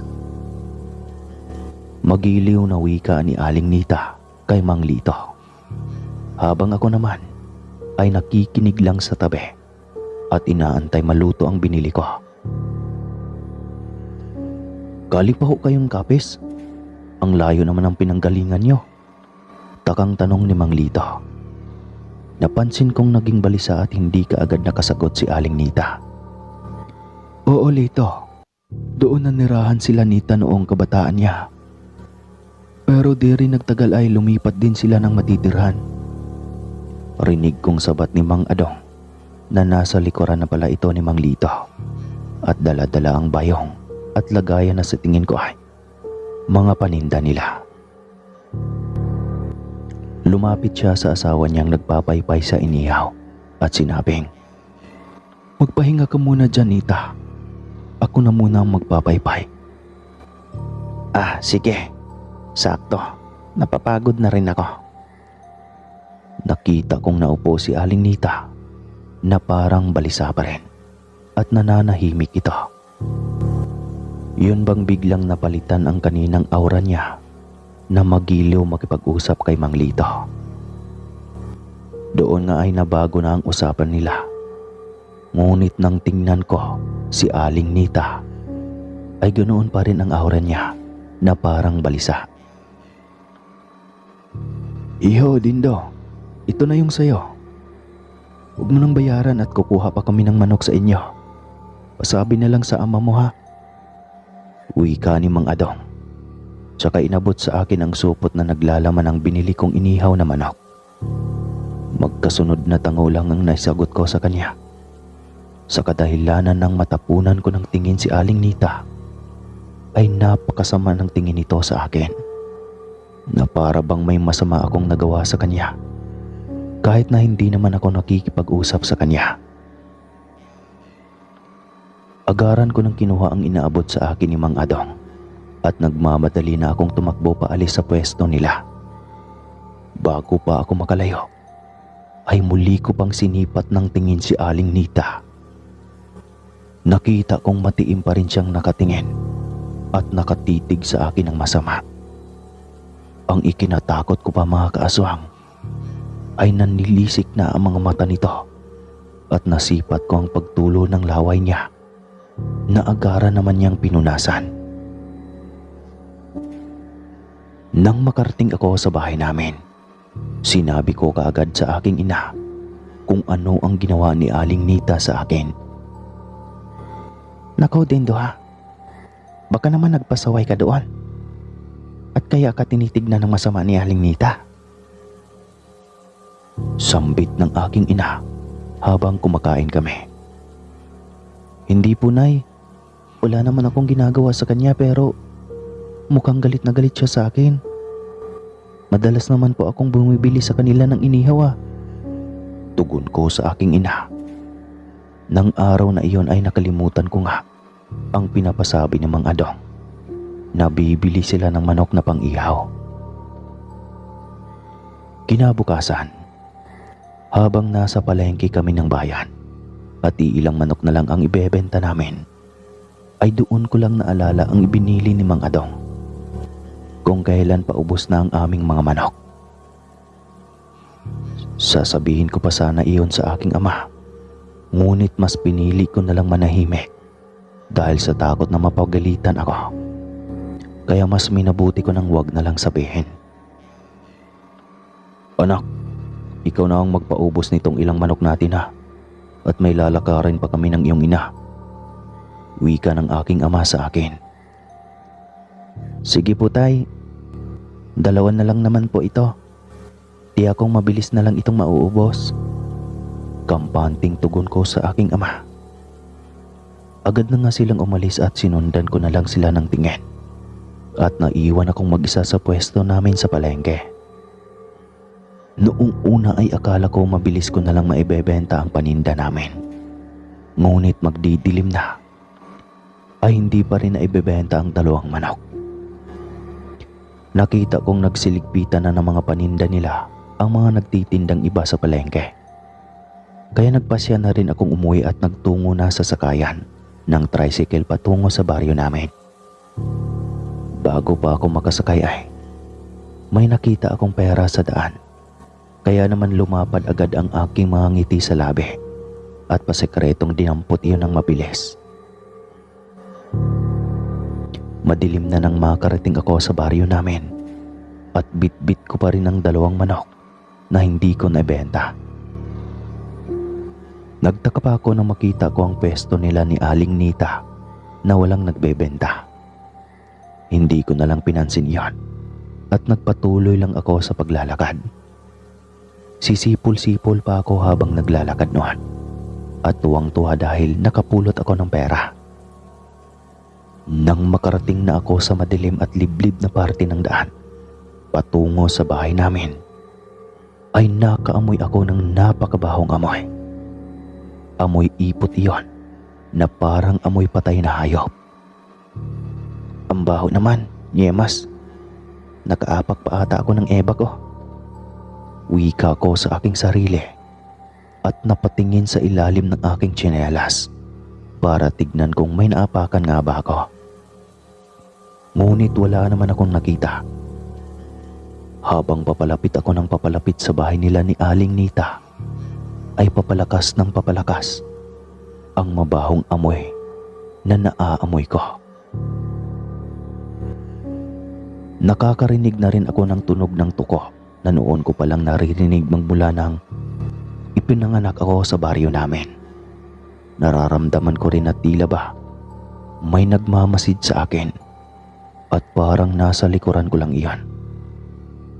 Nang lumingon ako ay wala naman akong nakita.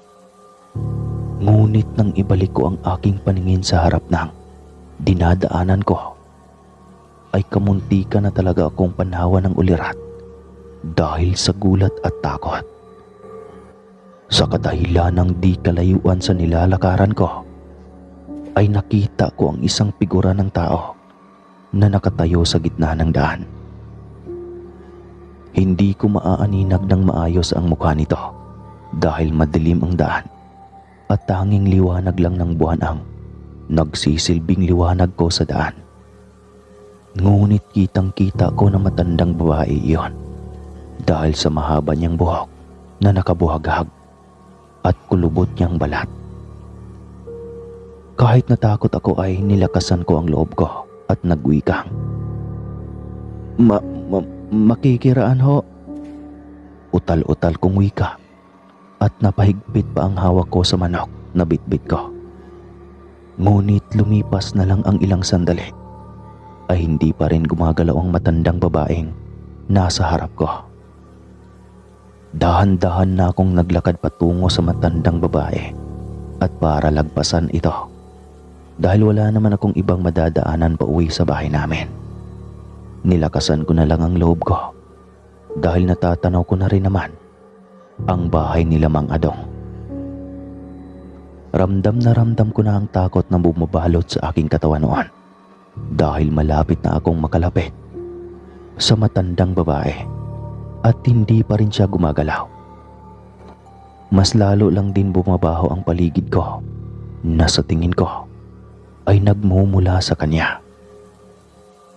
Binilisan ko na lang ang paglalakad ko at nilampasan ang matandang babae sa daanan ko. Sa bilis nga ng paglalakad ko ay tila tumatakbo na ako. Bago pa ako makalayo sa matandang babae ay nasipat ko pa itong gumalaw at tumuwad na parang aso at umarap sa akin. Bahagya pa akong napahinto mga kaswang dahil sa nabigla at natakot ako sa aking nakita. Kitang-kita ko kasi ang kulubot nitong mukha at mga namumulang mata na animoy, mga bagang nagbabaga. Narinig ko pa ang pag-angil at pag-atungal nito na parang isang mabangis na hayop. Nanlaki ang mga mata ko nang dumako ang paningin ko sa kanyang bibig na nakanganga. Nakita ko ang kanyang mga matutulis na ngipin at nangingitim na ang mga ito. Patuloy rin sa pagtulo ang kanyang mga lalapot na laway. Ikinanigas ko talaga ang nakita ko at nakaramdam ako ng mainit na likidong dumadaloy sa aking salawan nang gumalaw ang matandang babae at akmang susugurin na ako nito sa kinatatayuan ko. Tindo, takbo! Saka lang ako bumalik sa aking ulirat nang marinig kong may tumawag sa akin. Boses iyon ng Mang Adong. Bigla na lang may humablot sa akin ng pagkalakas-lakas na ikinatumba ko at nabitawan ko ang hawak kong manok. Hindi na ako nagdalawang isip pa at nagkandara pa na ako sa pagtatakbo pauwi sa amin. At nag-iiyak na talaga ako dahil naihi na rin ako sa aking salawan. Humahangos ako nang makarating sa aming bahay na ipinagtaka naman ng aking mga magulang at kapatid. "Anong nangyari sa iyo, nak?" tanong ng aking ama nang salubungin niya ako. Hindi naman ako kaagad nakasagot dahil sa trauma at takot na nararamdaman ko. Iyak lang ako ng iyak. "Ano bang nangyari sa iyong bata ka at hindi ka nagsasalita dyan? Sabihin mo anong nangyari sa iyo." Pagalit na wika ng aking ina dahil sa pag-aalala. Niyugyug pa ako nito at tinampal ang mukha ko. Doon ay napayakap na lang ako sa aking ina na mahigpit at mas lalong umiyak. Blankong-blanko ang utak ko Hindi na nila ako pinilit na magsalita at pinagpahinga na lang nila ako sa silid namin ng mga kapatid ko. Kinabukasan lang ay inapoy ako ng lagnat. Sinabi ko pa sa aking ama na may natira pang 2 manok akong hindi na ibenta ng magdaang araw at nabitawan ko iyon sa daan. Sinabi naman ng aking ama na siya na lang ang maghahanap at magpahinga na lang ako dahil may sakit pa ako. Taas baba ito at hindi humuhupa. Ayon pa sa aking mga magulang, na sa tuwing sasapit ang hapon ay nanginginig ako at lalong tumataas ang lagnat ko. Tuwing umaga naman ay gumagaan ang pakiramdam ko. Kaya naman napagpasyahan ng aking mga magulang na ipagamot ako sa albularyong manggagamot na nakatira sa kabilang dulo ng baryo namin. Umaga pa lang ay nagtungo na kami doon at magpapaabot na lang umano kami ng hapon upang matignan ako. Ngunit hindi pa kami nakakalayo sa aming bahay ay sinalubong kami nila Mang Adong at Aling Nita na papunta sa aming bahay. Oh, Mang Roger, saan ang punta niyo? Tanong ni Mang Adong sa aking ama habang nakatingin sa akin. Ipapagamot namin itong anak namin. Palagi kasing nilalagnat tuwing sasapit ang hapon. Tugon ng aking ama. Napatingin naman ako kay Aling Nita na nakangiting nakikipag-usap sa aking ina patungkol sa pagbili nila ng manok sa amin. Ay nako, pasyensya na. Naubos na kasi yung manok namin. Halos lahat maliliit pa. Rinig kong wika ng aking ina. Ganun ba? Sayang naman. Ibinilin ko pa naman kay Dendo na bibili kami. Wika ni Mang Adong. Kaya naman napatingin sa akin ang aking ama. Napahawak naman ako sa aking ina para maiwasan na mapagilitan ako ng aking ama. Ay nako, makakalimutin kasi minsan itong anak ko eh. Tugon ng aking ama, tsaka tinapik ang aking balikaw. Habang abala sila sa pag-uusap at nakatingin ako sa malayo, ay naramdaman kong may umakbay sa akin. Nang tignan ko ang umakbay sa akin, ay nakita ko si Aling Nita. Matapos nilang mag-usap ay nagpaalam na sila Mang Adong sa amin. At naglakad na kami patungo sa bahay ng albularyo. Nang malapit na kami sa bahay ng albularyo, ay nakakaamoy ako ng amoy laway. Siningot-singot ko pa iyon para malaman kung saan galing at inamoy ko ang sarili ko. Nang maamoy ko ang balikat ko na inakbayan ni Aling Nita, ay halos maduwal ako sa amoy. Amoy panis na laway kasi iyon mga kaaswang. Nandiri talaga ako ng sobra noon at kinalabutan ako. Nang makapasok na kami sa bahay ng albularyo, ay agad ako nitong inumpisahang suriin at tinignan kung ano ang sakit ko. Ngunit inabot na lang kami ng dilim ay walang nakita ang albularyong manggagamot sa akin. Hindi na din ako nilagnat na para bang nagdadahilan lang ako. Pero tiniyak ng mga magulang ko na hindi ako nagdadahilan at nilalagnat talaga ako tuwing sasapit ang hapon. Wala namang sakit itong anak niyo. Wala rin akong nakikitang gumagambala sa kanya. Wika ng albularyo. Bakit ho nilalagnat ang anak namin tuwing sasapit ang hapon? Tanong ng aking ama. Siguro ay may pilay ang anak ninyo. Hilutin ko na lang siya. Inilot nga ako ng manggagamot kahit wala naman akong nararamdaman sa aking katawan.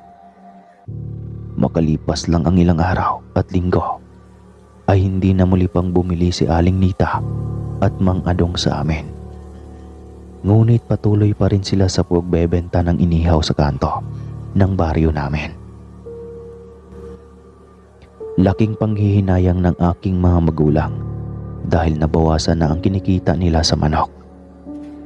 Dahil sa mausyoso nga ang aking ina, ay nagtanong-tanong siya sa mga kabaryo namin na nagbibinta din ng mga manok at iba pang pangkatay na hayop kung sa kanila ba bumibili ang mag-asawang matanda. Ngunit napag-alaman ng aking ina na ni isa sa mga kabaryo namin ay walang binibilhan ang mag-asawa at palaging bago ang karning iniihaw ng mga ito. Noong una ay naisip namin na sa bayan sila namimili.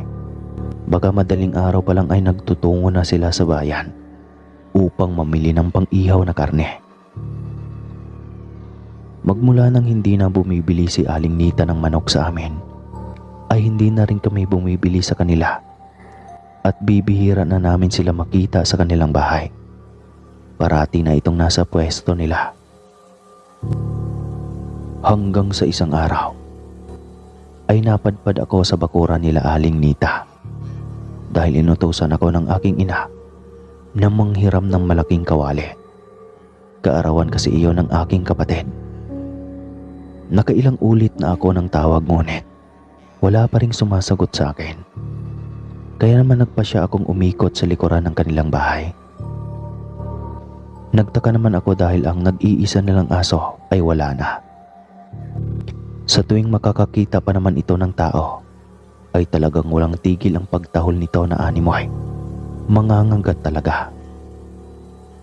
Nang makarating ako sa likurang bahagi ng kanilang bahay, ay nakita ko ang iilang bangaroon na nasa gilid ng kanilang pintuan sa likuran. "Mang Adong! Mang Adong!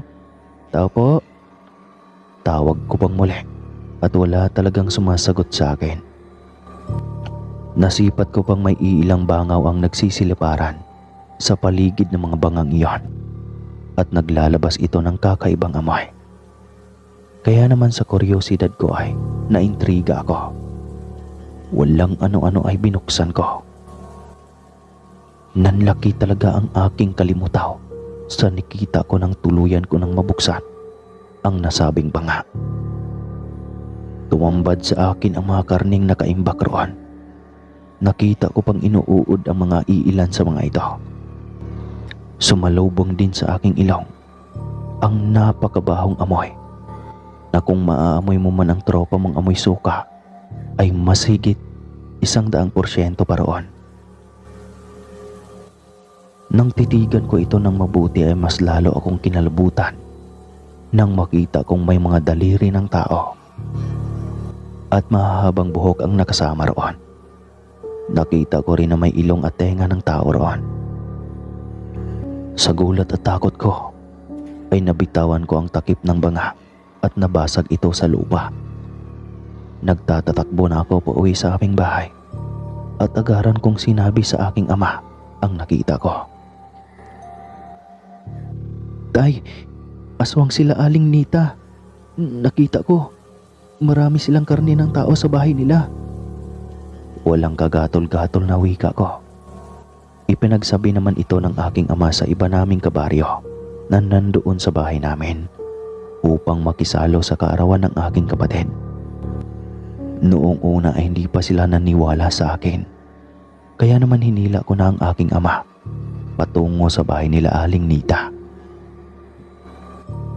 Nang makarating kami doon, ay sinuyod ng mga kabaryo namin ang bahay ng mag-asawang matanda. At doon nga ay nakita nila ang iba't ibang karne na parte ng katawan ng tao.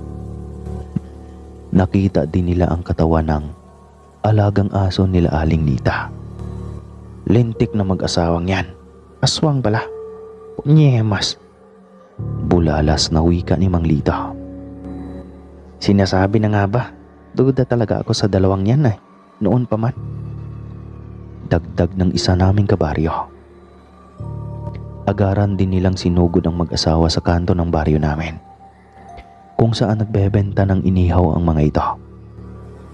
Ngunit wala na ni anino ng mag-asawa ang nandoon. Tanging mga inihaw na karne ang naiwang nakasalang pa sa ihawan. Pinataka naman ni Mang Lito ng kalamansi ang mga karning inihaw nila ni Mang Adong. At doon nga ay umalingasaw ang napakabahong amoy ng nabubulok na karne. Punyemas, karne ng tao palang iniihaw ng mag-asawang aswang na iyon. Wag na wag lang silang makaapak dito sa baryo natin muli. At sila ang iihawin ko at isasawsaw ko sa kalamansi. Galit na wika ng isa sa mga kabaryo namin dahil paborito umano ng misis niya ang inihaw ng mag-asawa. Magmula nga ng araw na iyon ay tinibag ng mga kabaryo namin ang bahay ng mag-asawa at inilibing ang mga karning natira. Naging alerto rin ang mga kabaryo namin kung sakaling babalik pa ba ang mag-asawang matandang aswang. Ngunit ni anino ng mga ito ay wala na talagang nagpakita sa aming baryo. Ang sabi-sabi noon ay may mga alaga daw ang mga aswang, kaya sa oras na mambisto sila ay nalalaman nila kaagad ura mismo. At hanggang dito na lang po ang aking kwento, Sir Casper. Maraming salamat po sa lahat ng nakikinig. Grabe, sobrang nakakatakot. Muli po, ako po si Dendo ng Leyte.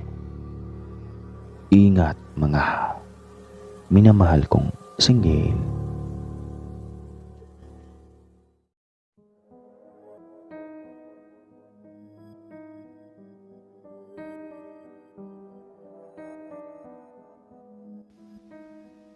Mapagpalang araw, Sir Casper. Tawagin niyo na lamang po ako sa pangalang Red. Ako ay 35 anyos, walang asawa, at kasalukuyang nagtatrabaho bilang isang call center agent sa isang malaking kumpanya dito sa Dumaguete.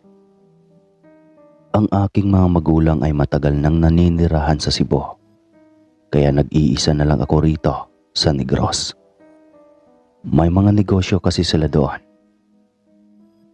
Ako naman ay labis na pinapahalaga ng aking trabaho dahil kakapromote ko lang para maging isang supervisor na may mas mataas pang sweldo at mas kaaya-ayang benefits.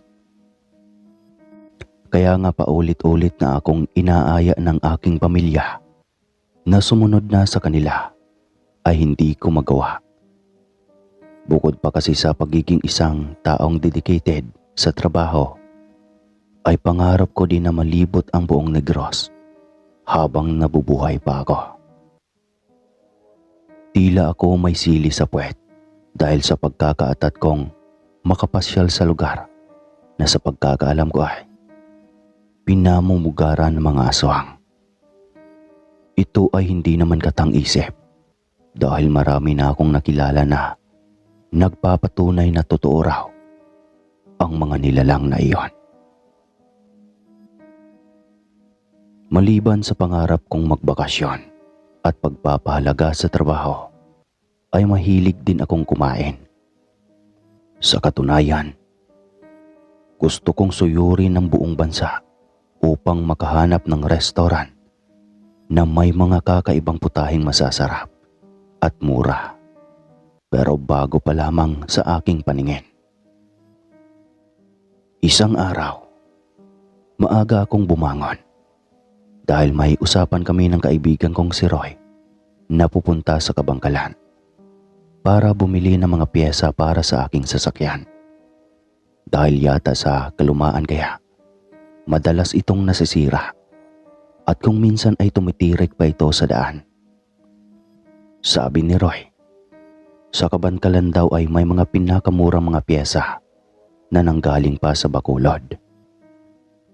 Sabik naman akong sumama dahil po pwede kong isabay ang pagpunta doon sa pamamasyal para makita ko din kung ano ba ang itsura ng Kabangkalan. Balita ko ay maraming tanim na tubo sa nasabing lugar. Kaya naman hindi na ako nagpatumpik-tumpik pa at kaagad kong tinupad ang gusto kong mamasyal habang nabubuhay pa ako. May kalayuan ang lugar sa aming tirahan. Kailangan naming bumibiyahe ng halos 4 na oras bago kami makarating sa syudad ng Kabangkalan.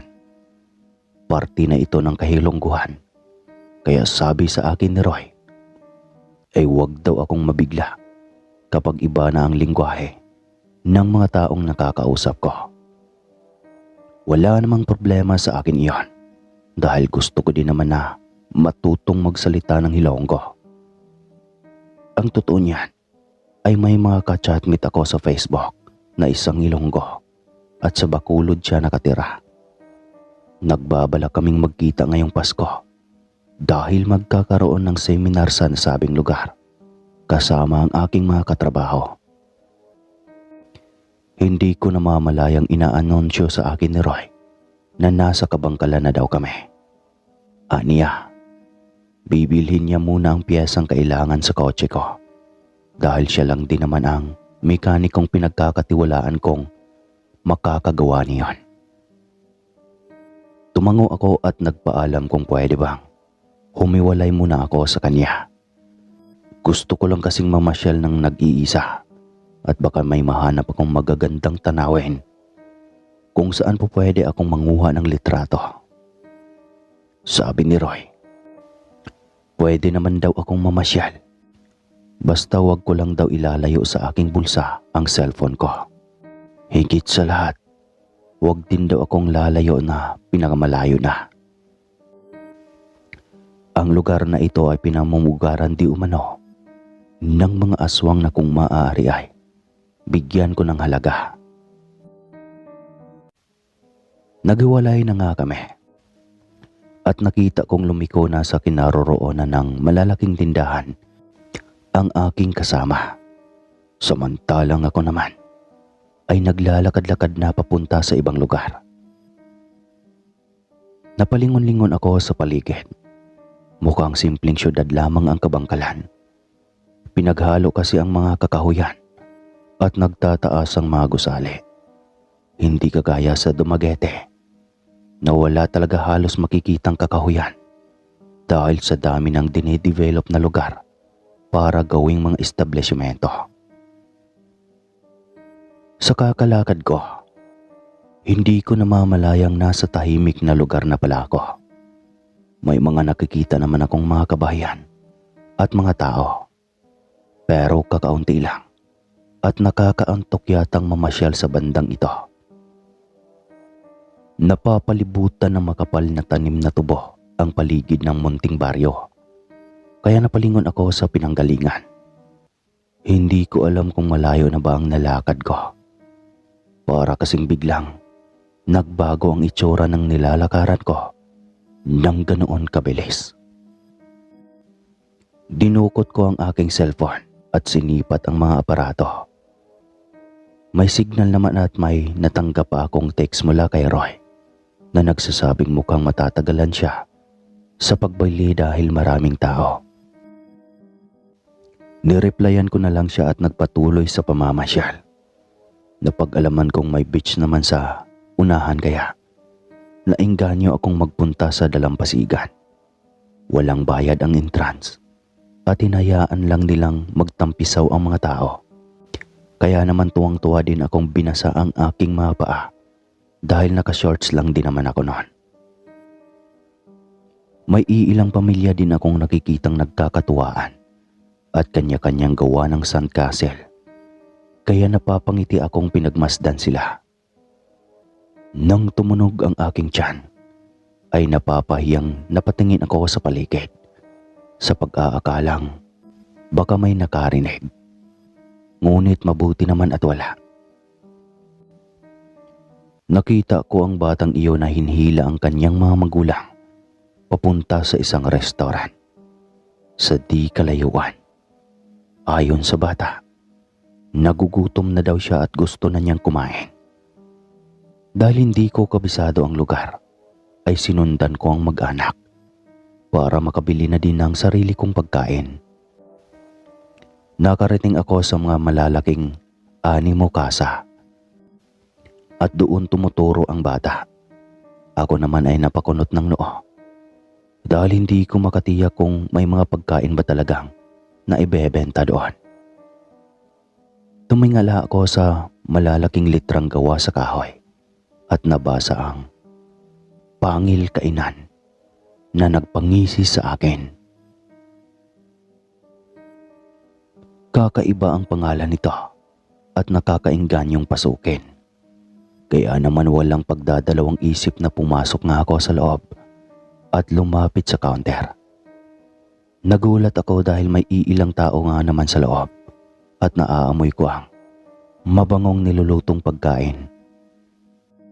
Nginitian ako ng babaeng waitress at tinanong kung bangkilan, manananggal, mangkukutod o balbal o yanggaw ba ako. Wala sa sariling na isagot ko ang yanggaw na mas ikinalawak ng ngisi ng babae at pinagsabihan pa akong gusto niya raw ang mga yanggaw dahil mabibilis. Kaya naman ginawaran ko na din siya ng isang ngiti. May inaabot siyang isang kulay pulang notebook na tinatanong kung buong ulam ba ang gusto ko at may nakalagay na timbang sa ibaba ng tanong. Kaya tatawa-tawa akong hinarap ang babae at sinabing po pwede bang maliit na parte lang ang gusto ko at baka hindi ko maubos ang kanilang isisilbi. Ni hindi na nila ako tinanong kung manok, baboy o baka ba ang gusto kong kainin dahil tinutal na lang nila basta ang babayaran ko. At nagulat ako dahil sa mura nito. Isang buong hita lang ang inorder ko na sa pag-aakala ko ay hita ng manok na binayaran ko lang sa halagang 20 pesos. Pero halos mahimatay ako sa takot nang abutan ako ng isang waiter ng isang putol na hita ng tao. Doon na nagsimula ang kaba na ngayon ko lang naramdaman. Hindi ako mapakali at halos nahirapan akong huminga sa labis na sindak.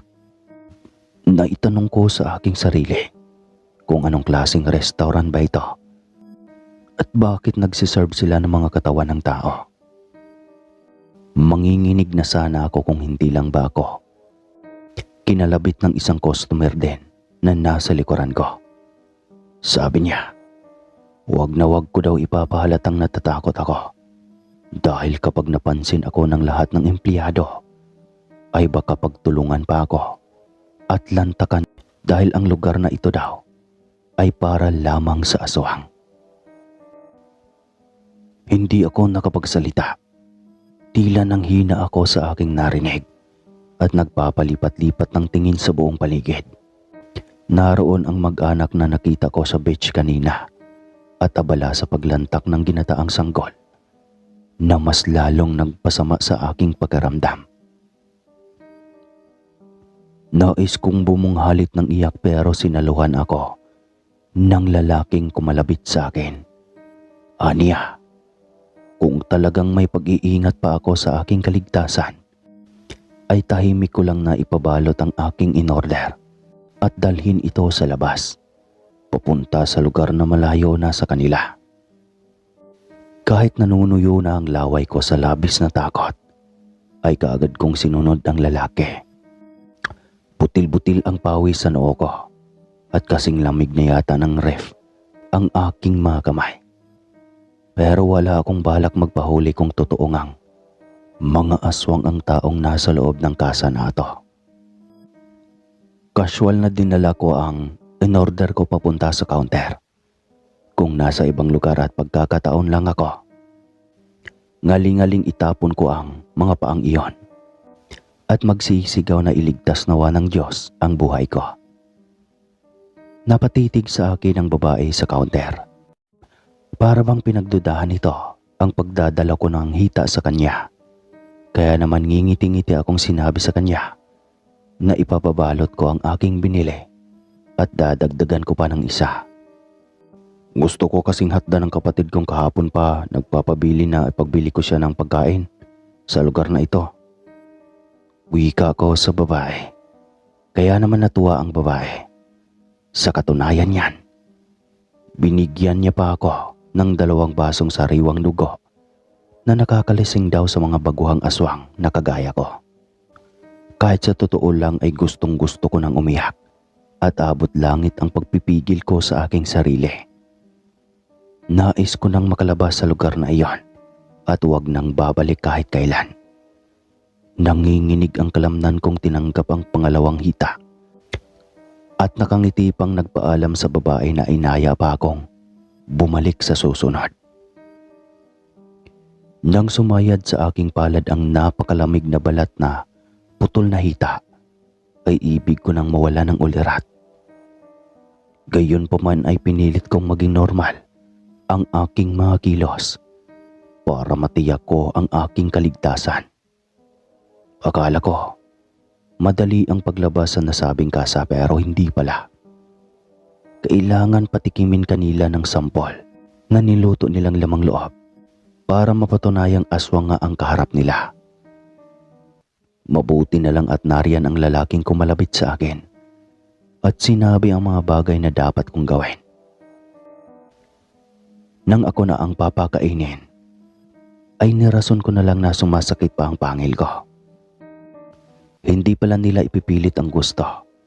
Kapag ganoon kasi, maaaring nag-a-adjust pa ang isang aswang kung paano niya kukontrolin ang pagiging nilalang na kumakain ng tao. May mga ID pa at pinapirma pa kami bilang mga bagong customer sa nasabing restaurant na labis ikinabaghan ko. Pagkaramdam ko ay bibitayin na kami anumang oras dahil sa ginagawa nila. Kaya naman halos tawagin ko na ang lahat ng santa at santo para iligtas ako sa tiyak na kapahamakan. Pagkatapos niyon ay hinayaan na kaming makalabas habang bitbit ang aming mga binili para kainin sa aming tahanan. Ipinagbabawal ang pagpapatunton ng kanilang lugar sa iba dahil tanging mga aswang lang daw ang nakakaalam sa lugar na ito. Nang makalayo kami sa lugar ay tarantang itinapon ko ang bitbit kong dalawang putol na hita. Nais kong maglupas ay sa kakaiyak para lang mailabas ang lahat ng takot na nadarama ko. Ang lalaking nakaligtas sa akin ay nakasunod at kagaya ko ay tinapon din niya ang binili niyang atay sa kung saan.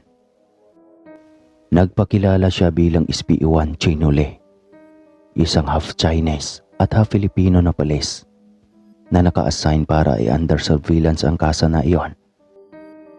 Sa natanggap niyang tip, ay pinagdadalhan ng mga tao para ibenta sa mga foreigners. Pero ang lumabas na resulta ay nalaman niyang hindi pala foreigner ang bumibili kundi mga aswang na hayok sa dugo at laman. Nanlamig ako sa mga impormasyong aking nalaman at hindi kaagad nakapagsalita.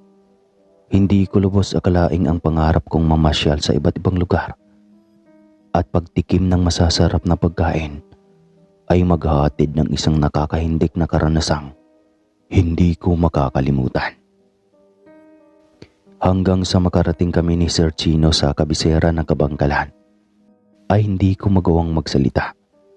Sobrang takot na aking nadarama na halos hindi ko na magawang ipagsabi kahit kanino ang nakakahindik na karanasan ko tungkol sa tagong restaurant na iyon na pinamumugaran nga talaga ng mga aswang. Ang hiling ko lang sa mga bakasyonista, sana maging maingat kayo sa mga lugar na napapasyalan. Hindi sa lahat ng pagkakataon ay ligtas kayo at ang ating mga pamilya. Mabuti na lang at nakauwi pa ako ng matiwasay. Kung wala pa ang pulis na talagang nagmamatsyag doon at nagpapanggap na aswang, ay baka matagal na akong nilalantakan at hindi na nakauwi pa ng buhay. Totoo ang mga aswang at nakakasalamuhan natin. Minsan, ginagawa nila ang mga bagay na ginagawa nating mga tao para wag silang pagdudahan at mas maging madali pa para sa kanila ang makapambiktima ng hindi sila napapansin. At hanggang dito na lang po ang aking kwento mga kaswang. Maraming salamat po sa inyong pakikinig. More power sa inyong channel, sir. At God bless. Red po ng Dumaguete.